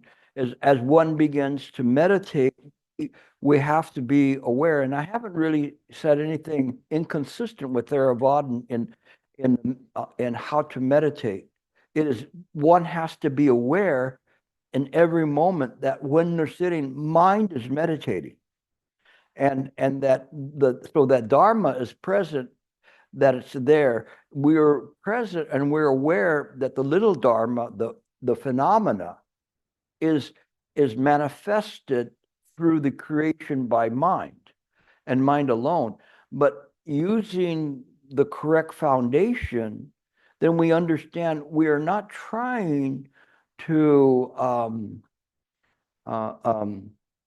manufacture or remanufacture this mechanical puppet to be a better person within samsara. We're simply now looking at mind as mind and using mind to change the environment. So it's different. We aren't necessarily changing the self or the appearance of the ego when you're sitting, so that one can become enlightened or they can reach nirvana or whatever, because exactly where would that be if it's not here? And so that's why the ancient master says the Buddha is in the present moment. This moment, it's not separate from here. And even in the Pure Land schools, and they talk about it as Mahayana practitioners, when we look at the Pure Land school, we see it as being present at here, and that it is the mind that wants to adjust the environment so that it creates a Pure Land on earth, so people can practice, these illusory sentient beings can practice and recognize an awakening that their illusory self is illusory, and that they have this Buddha nature. And so it is all of what we've been talking about, which is that use of the Dharma to be able to practice in this way. If you practice the body, the body, the biggest point there is what I mentioned earlier, is come back 100 years from now and see if you can make an argument for the body. So we understand that the body is fleeting, it's transitory. And even in the Theravadan practice, they have the practices, I don't know, maybe you've done them, where you imagine your body as a corpse. Have you ever done that one? It's very interesting. So you imagine your body as a decaying corpse, and so that you have no attachment to the body. So the Theravadins have very, very detailed practices in this way to see things, so it becomes unattached to these points, and that helps you in terms of the practice with it. So everything that I'm saying is still consistent with all of that, so that we see the things as they are, which is what Theravadin's always talking about anyway. They're saying this is what the Buddha taught. The Buddha taught this. No, when we look at Mahayana, we see that the Buddha taught the 12 nidanas, and everything coming in Mahayana as there. I don't want to draw distinctions between comparisons between the two schools, because I don't want to start a war, or revive a war from 600 years ago. I want people to be able to bridge through that. So it's good. Any other questions? One here. Thank you. During my meditation just now, I find that I got sleepy towards the end, and the feeling of fatigue is very heavy, very sticky. So I kind of make my awareness more. Then I aware of my discomfort more, and it's kind of like fighting with this feeling. And I noticed that this happened in daily life, where I tend to sometimes give in to fatigue, or give in to a certain body sensation that I couldn't continue with certain work. So I just need to know how to overcome this.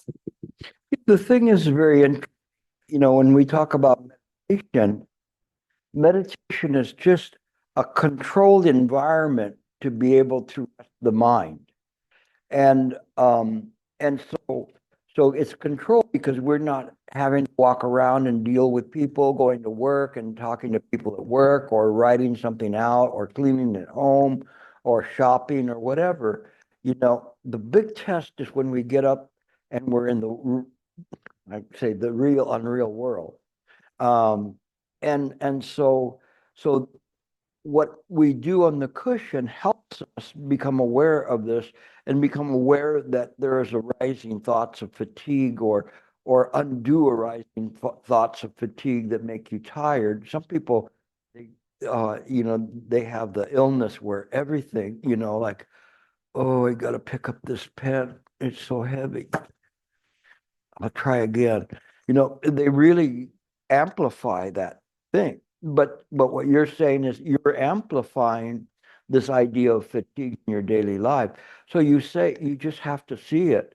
And so it's people, I don't know if you ever see people, and especially old people, but not old people with bad problems, but they'll come up and they'll go like, oh, and you go, gosh, are you going to die right now? But everything's that way. And then after that, they walk around like that.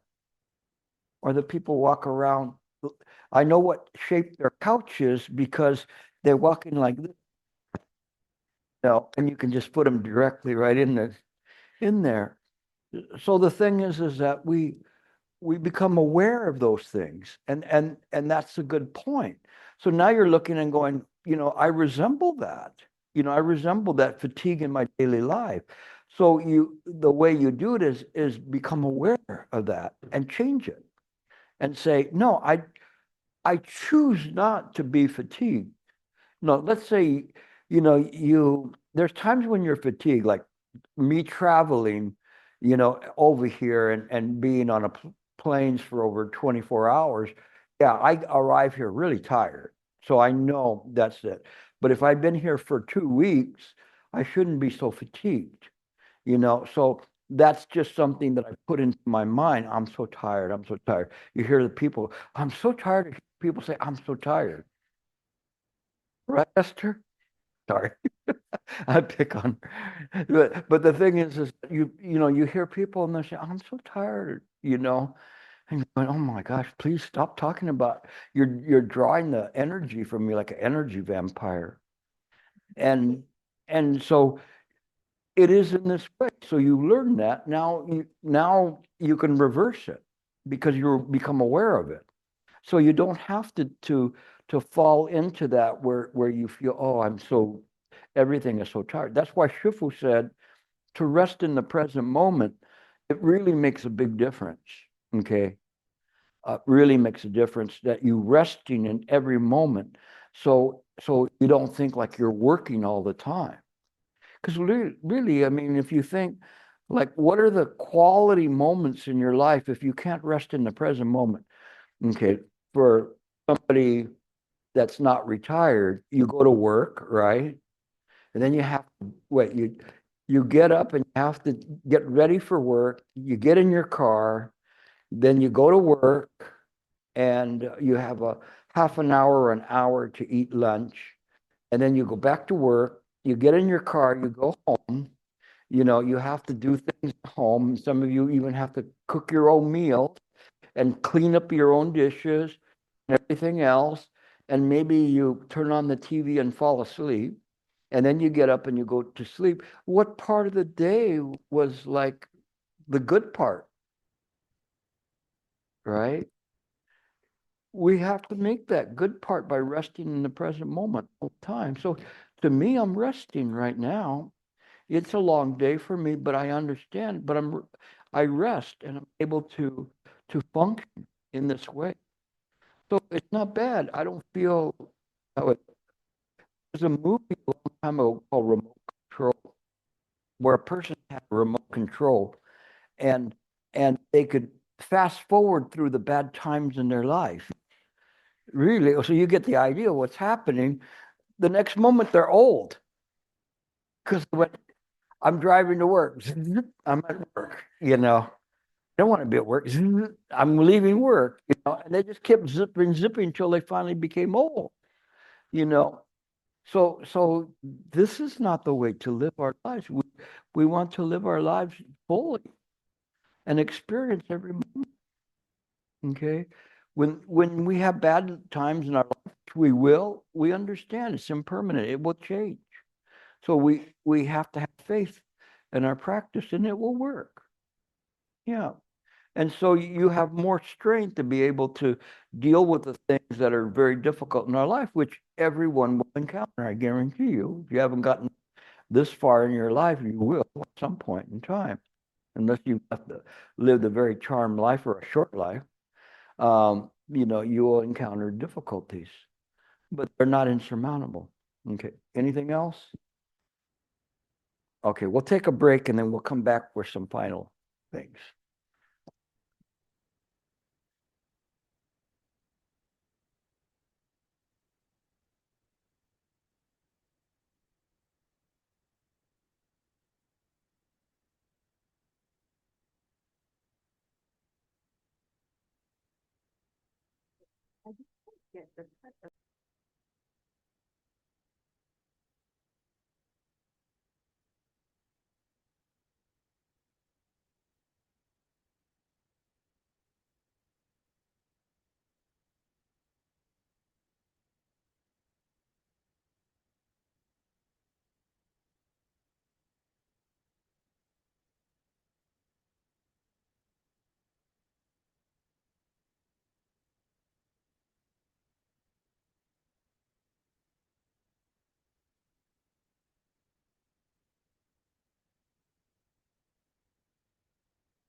Ways of communicating. I have a mind work forum on the Mighty Network. I'm not sure how to get onto it from there, but if you check with the Mighty Network, then you can ask, and then that's actually a very good place where there's quite a bit of Dharma that's presented. I present probably one article a week, plus running dialogues on many questions, the questions you have here. And then also have a Zoom class on Monday nights, which would be Tuesday mornings for you. So just be mindful, it says 6 p.m. Pacific Standard Time. So because of daylight savings we have in the US, I'm not quite sure what time that is. 10? So it's 10 now. It'd be like 10 to 11 or 10 to 12 if you want to do that. Also, my classes, those are live classes, but I have many ones of you on YouTube right now. So if you want to check me on YouTube, you'll find many different topics that I've talked about in the past. So you can see those at your own convenience. If you want to participate and ask questions, you can join in on the Zoom classes. And I don't finish until everybody's questions are answered. Normally, I present for about 45 minutes to an hour, and then another half hour of questions that people have.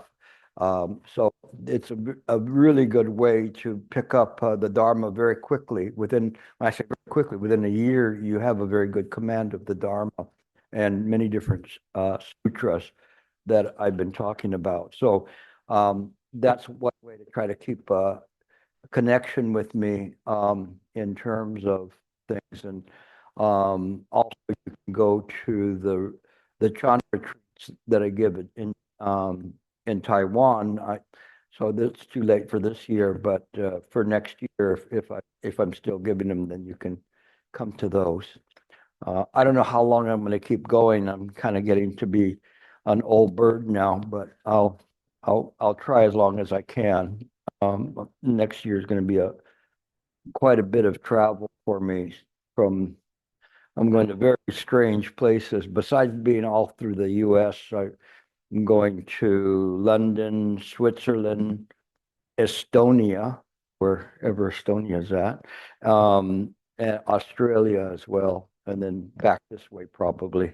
So you'll see me on the back side of the tour.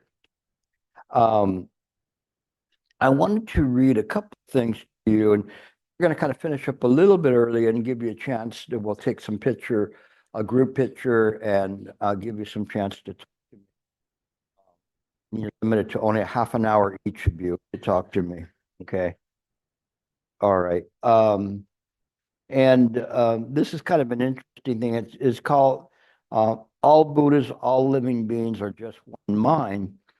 And it's a compilation of many different sutras that reflect this ekayana, or one mind. And the first couple of them are Theravadan in nature, so I thought that those would fit in perfectly with what we're doing here. And so the first one is the Luminous Sutra, or the Agutara Sutra, or Agutara Nikaya. And some of you have already have heard this one. Sometimes they call it the Pahasara Sutta, meaning luminous. And it says, luminous, monks, is the mind. So luminous meaning very, very bright, very clear. And it is defiled by incoming defilements. The unobstructed run-of-the-mill person doesn't discern that it is actually present. So in the mind, we don't know that we have this mind. We just think we have an ego, self. So our mind is so clouded that we believe that we are a separate entity or life and being. It isn't in this way. And so, and I tell you that for the unobstructed run-of-the-mill person, there is no development of the mind. So there's no practice of the mind. Luminous, monks, is the mind, and it is free from incoming defilements. Well-instructed disciples of the noble ones discern that it is actually present. So now if I'm to be a noble one and you're well-instructed, you realize that just this mind is the Buddha mind. Pretty good, right? Which is why I tell you that for the well-instructed disciple of the noble ones, there is development of the mind. So this is something that is kind of my theme for this year, where I say to people, never before in your life have you ever been so close to Dharma, the true Dharma. You've never come this close. It's like like a comet or something that comes close to the earth, and then it goes for such a long time before it comes around again. But you've never come this close to the Dharma as you have today to understand that just this mind is the Buddha mind. This is something to have a cause for rejoicing. The next sutra is the Digha Nikaya from the Pali Canon. And it says, where consciousness is signless, boundless, all luminous, that's where earth, water, fire, and air find no footing. So this sutra is also called the 𝐶𝑎vada Sutra. And so it's saying where consciousness is signless, and that's what you were mentioning to me, that the consciousness, what's the difference between consciousness and mind? And where the consciousness is empty, right? Because we found out that form, sensation, perception, volition, and consciousness are empty. Ultimately, that this consciousness is signless, means it doesn't have a person that's attached to it. Okay. It's boundless, infinite, all luminous. That's where earth, water, fire, and air, all elements that appear that seem to be this world, find no footing. So they don't find any footing. They're both long, short, small and great, fair and foul. There is name and form are wholly destroyed. And this sutra resonates also in Mahayana, in the Platform Sutra. And it is a pivotal point in the Platform Sutra where Huineng, after he had placed on a wall a contrary saying to another monk, I won't go into details about this, but a saying, and recognized that that he understood what the true nature was. In the middle of the night, the master, the fifth patriarch, had him come to his quarters to talk to him about the Dharma and the Diamond Sutra, and they were there very, very quiet. And at that time, the master gave him read to him from the Diamond Sutra, and where it says that one should give rise to mind where it is nowhere supported. These words themselves don't appear to be of any significance, but they're incredible.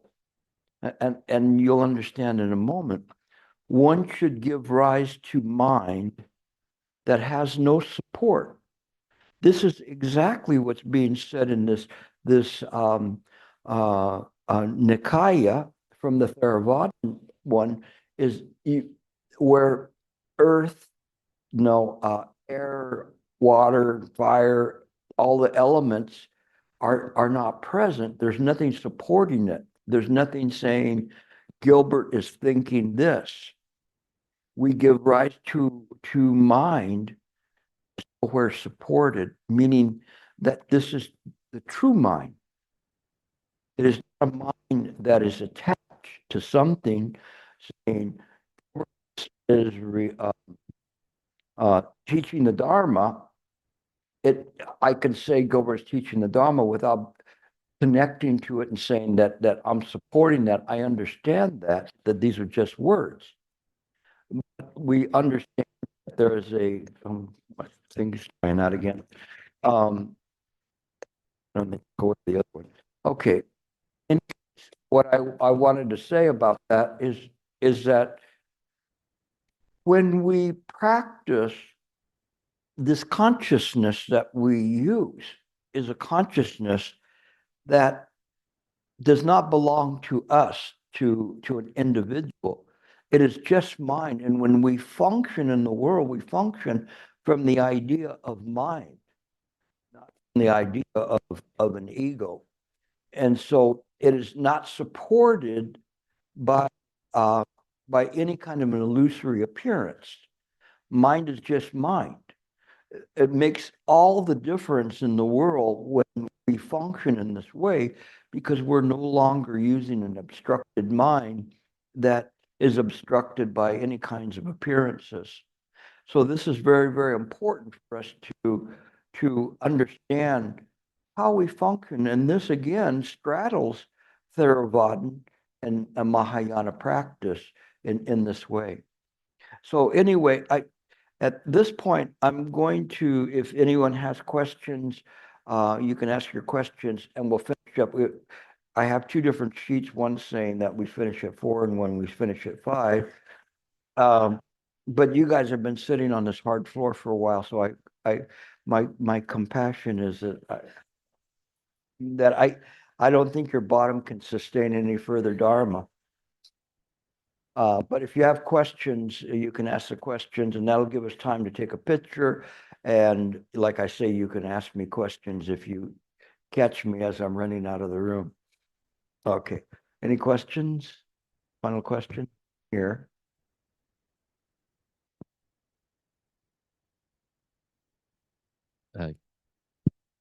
Gilbert, maybe a provocative one. We talk about impermanence in the Four Seals, but just now there was a question regarding whether time itself is relative or is not real, is creation of mind. If time itself is creation of mind and so is space, then there is no talk about permanence or impermanence. And in fact, that's right. And in fact, in Paranirvana, the Buddha even talked about transcendental permanence, or no impermanence, or the contains of both permanence and impermanence. So how is that consistent? This conversation? It is just this way. That's why I'd mentioned Manjusri said that it is the extinction of existence and non-existence. Very important, because he's not saying the extinction of existence, because if we say extinction of existence, then we say that everything is not real. But that wasn't intended by Mahayana. This was the contention in Theravadan, but Mahayana didn't go to the state of being nihilistic, saying that nothing exists. It says nothing exists nor does not exist, because in this absolute state, it comprises everything, all appearances. We cannot negate those appearances because they have occurred, even whether they occurred in the past, present, or future.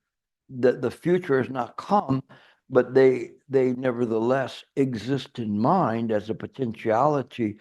But on the other hand, they don't exist because they haven't come to pass yet. Coming to pass, they're no longer the future. So this is why the school, the Madhyamaka school, propounded by Nagarjuna, presented the two truths, the apparent reality and absolute reality, so that we do not cling to either one of them. And so that is why they state that things are fundamentally empty, not real in the sense that it's real permanently.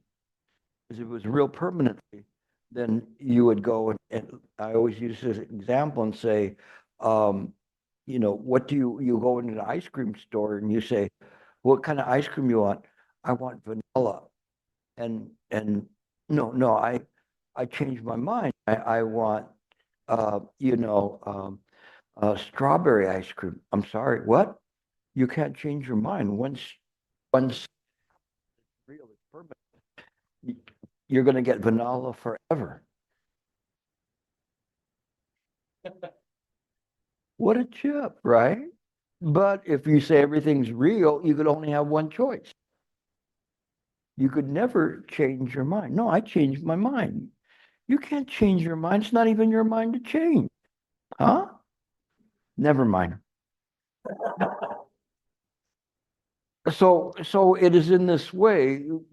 what I'm kind of making fun of it, but I'm showing why that the idea of everything is real in that way doesn't work, but everything is real in the extent that it is real as being part of mind. It does exist, but it doesn't exist because the appearances are only real to the extent that they appear in mind, but they do not have an independent existence.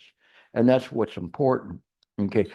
And therefore they're empty. So that's how we look at that, right? It took me a long time to be able to say that. Just steady. Any other questions? No. There's what?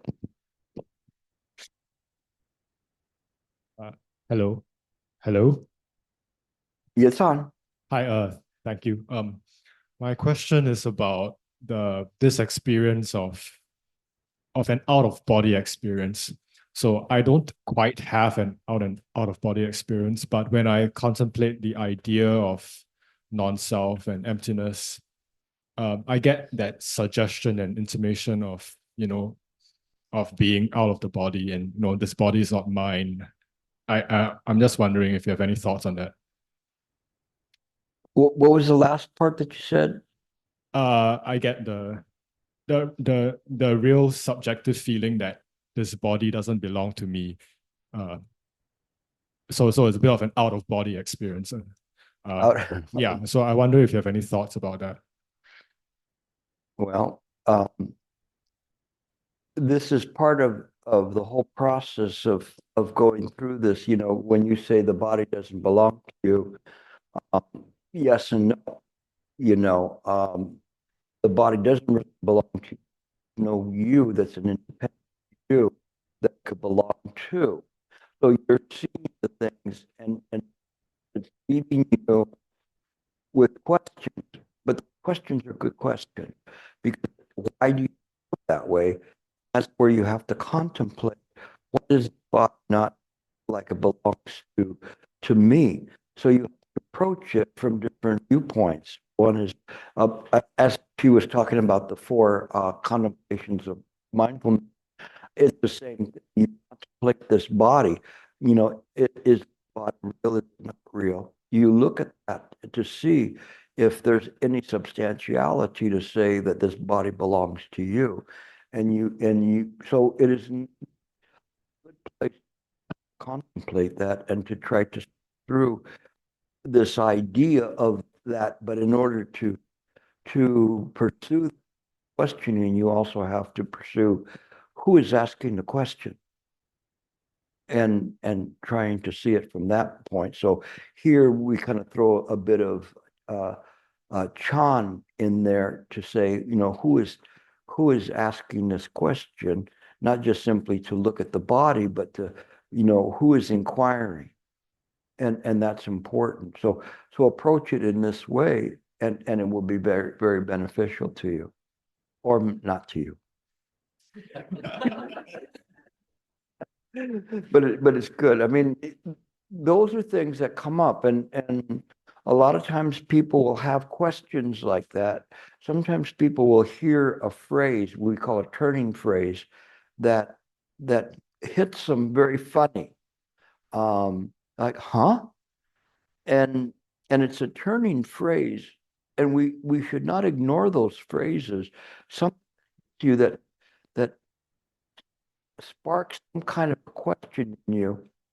You have to be like a miner digging for gold. Once you do that, it's like you're hitting a shovel into the earth and hearing a metal sound. You go, huh? That doesn't sound like earth. That sounds like something else. And so you begin to mine that or dig that out and spend the time to contemplate what you're looking at, or what's arising in mind, and make use of it.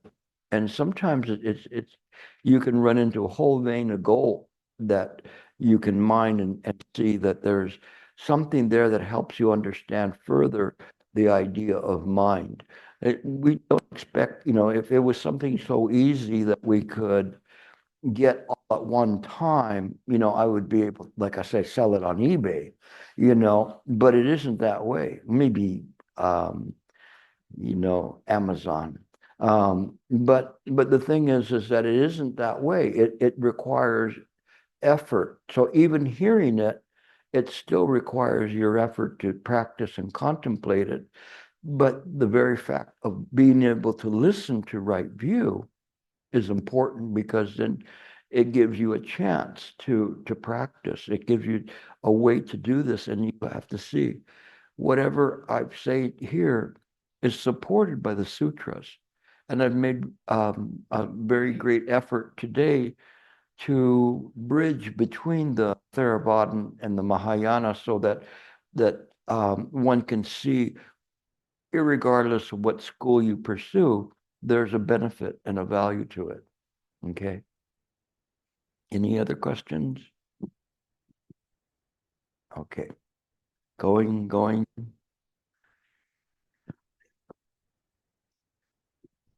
Hello, Master Gilbert.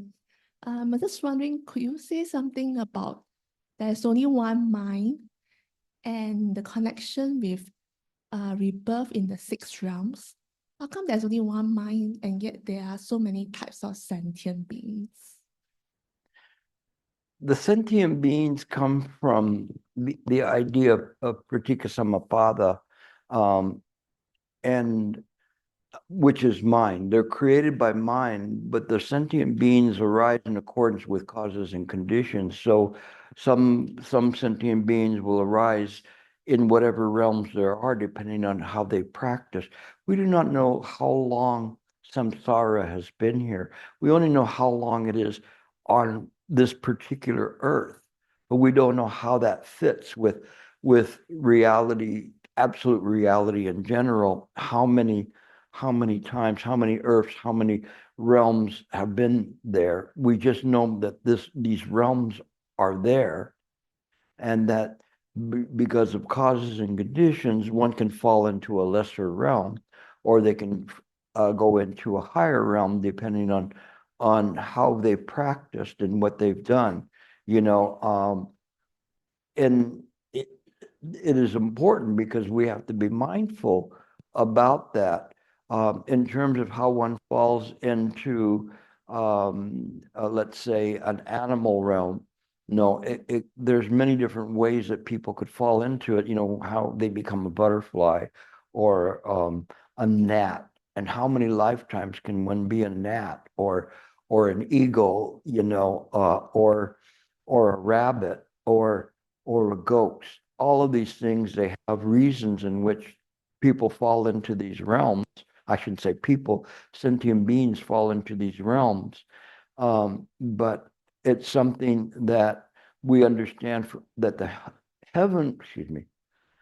human realm is a realm that enables us to practice, because it's a mixture of both things that are good and things that are bad.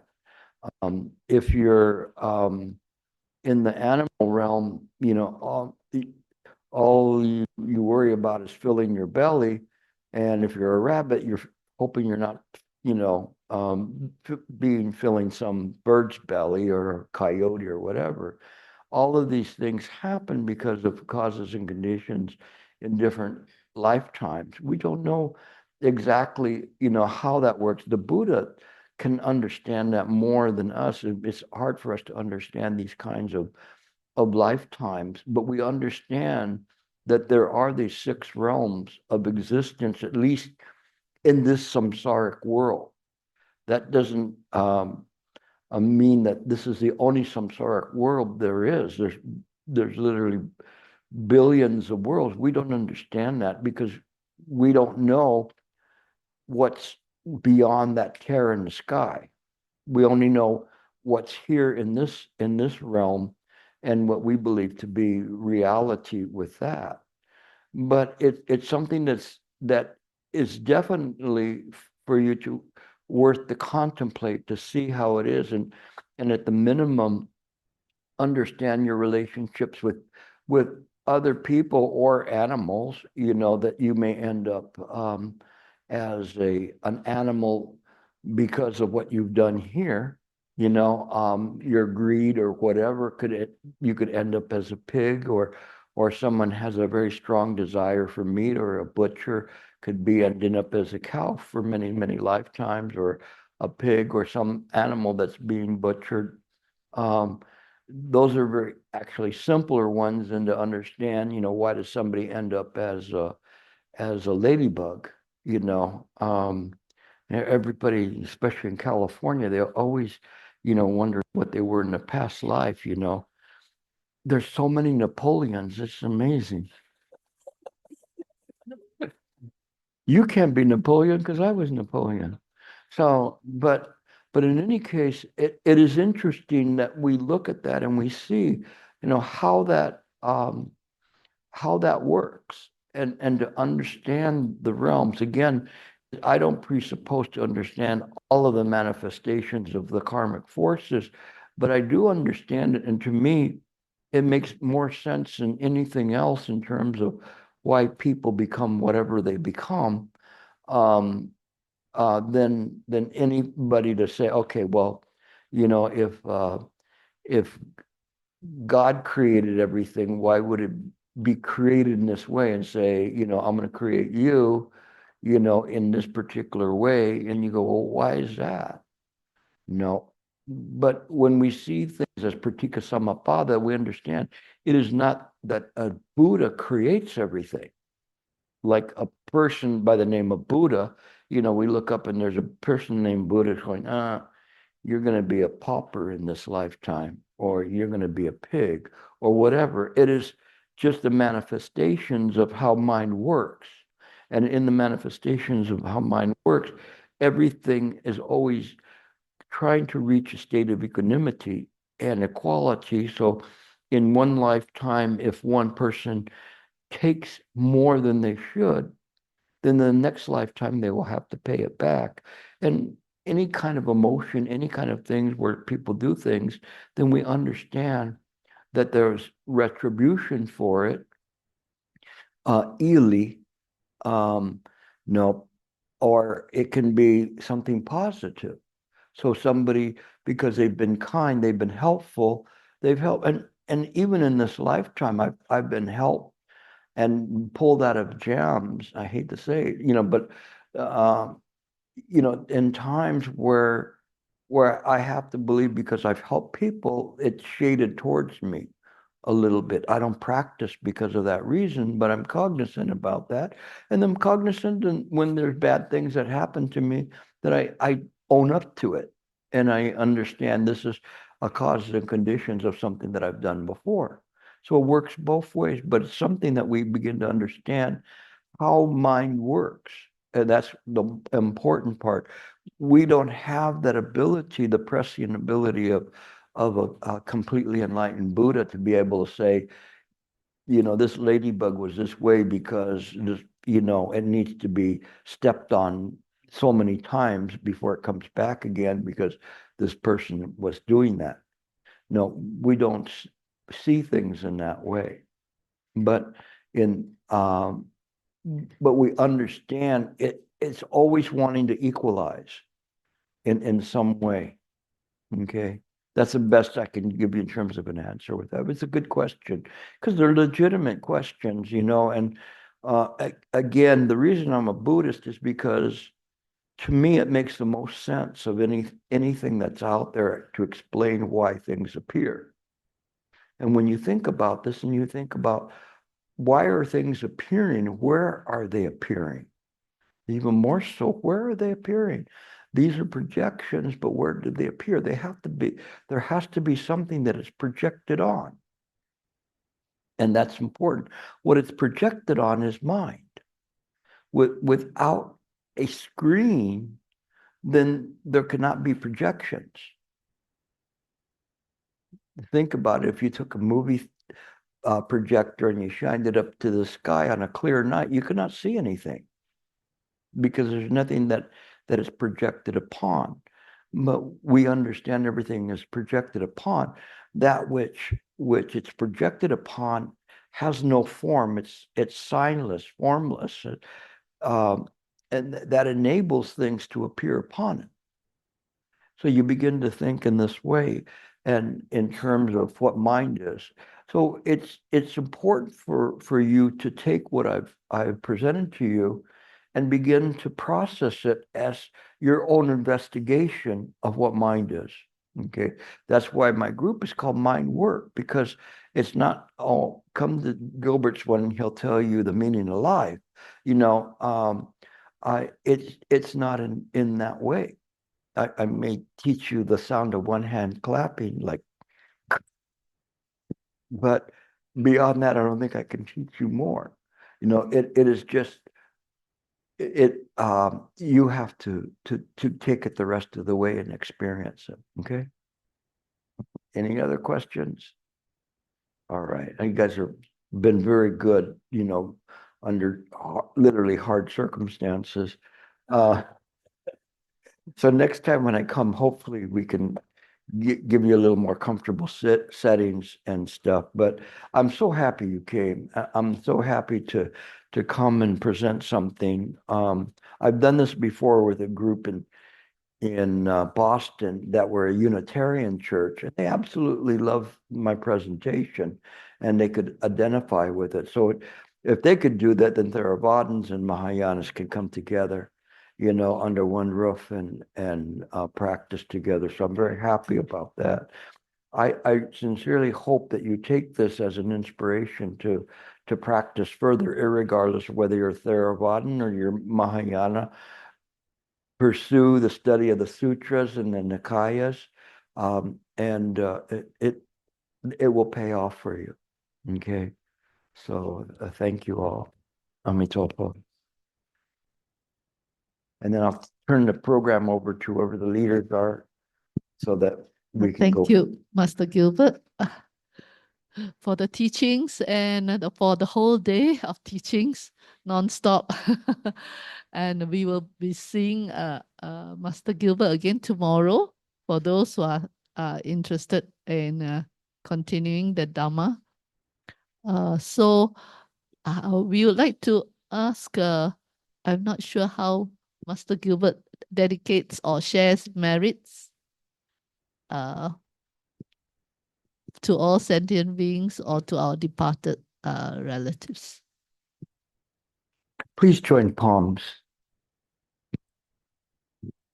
May the benefits from receiving this Dharma today be transferred to all those who have not yet received the benefits of receiving Buddha Dharma. May the richness of that Dharma be shared with all sentient beings, that all sentient beings will come to be delivered with this sincere effort in all quarters.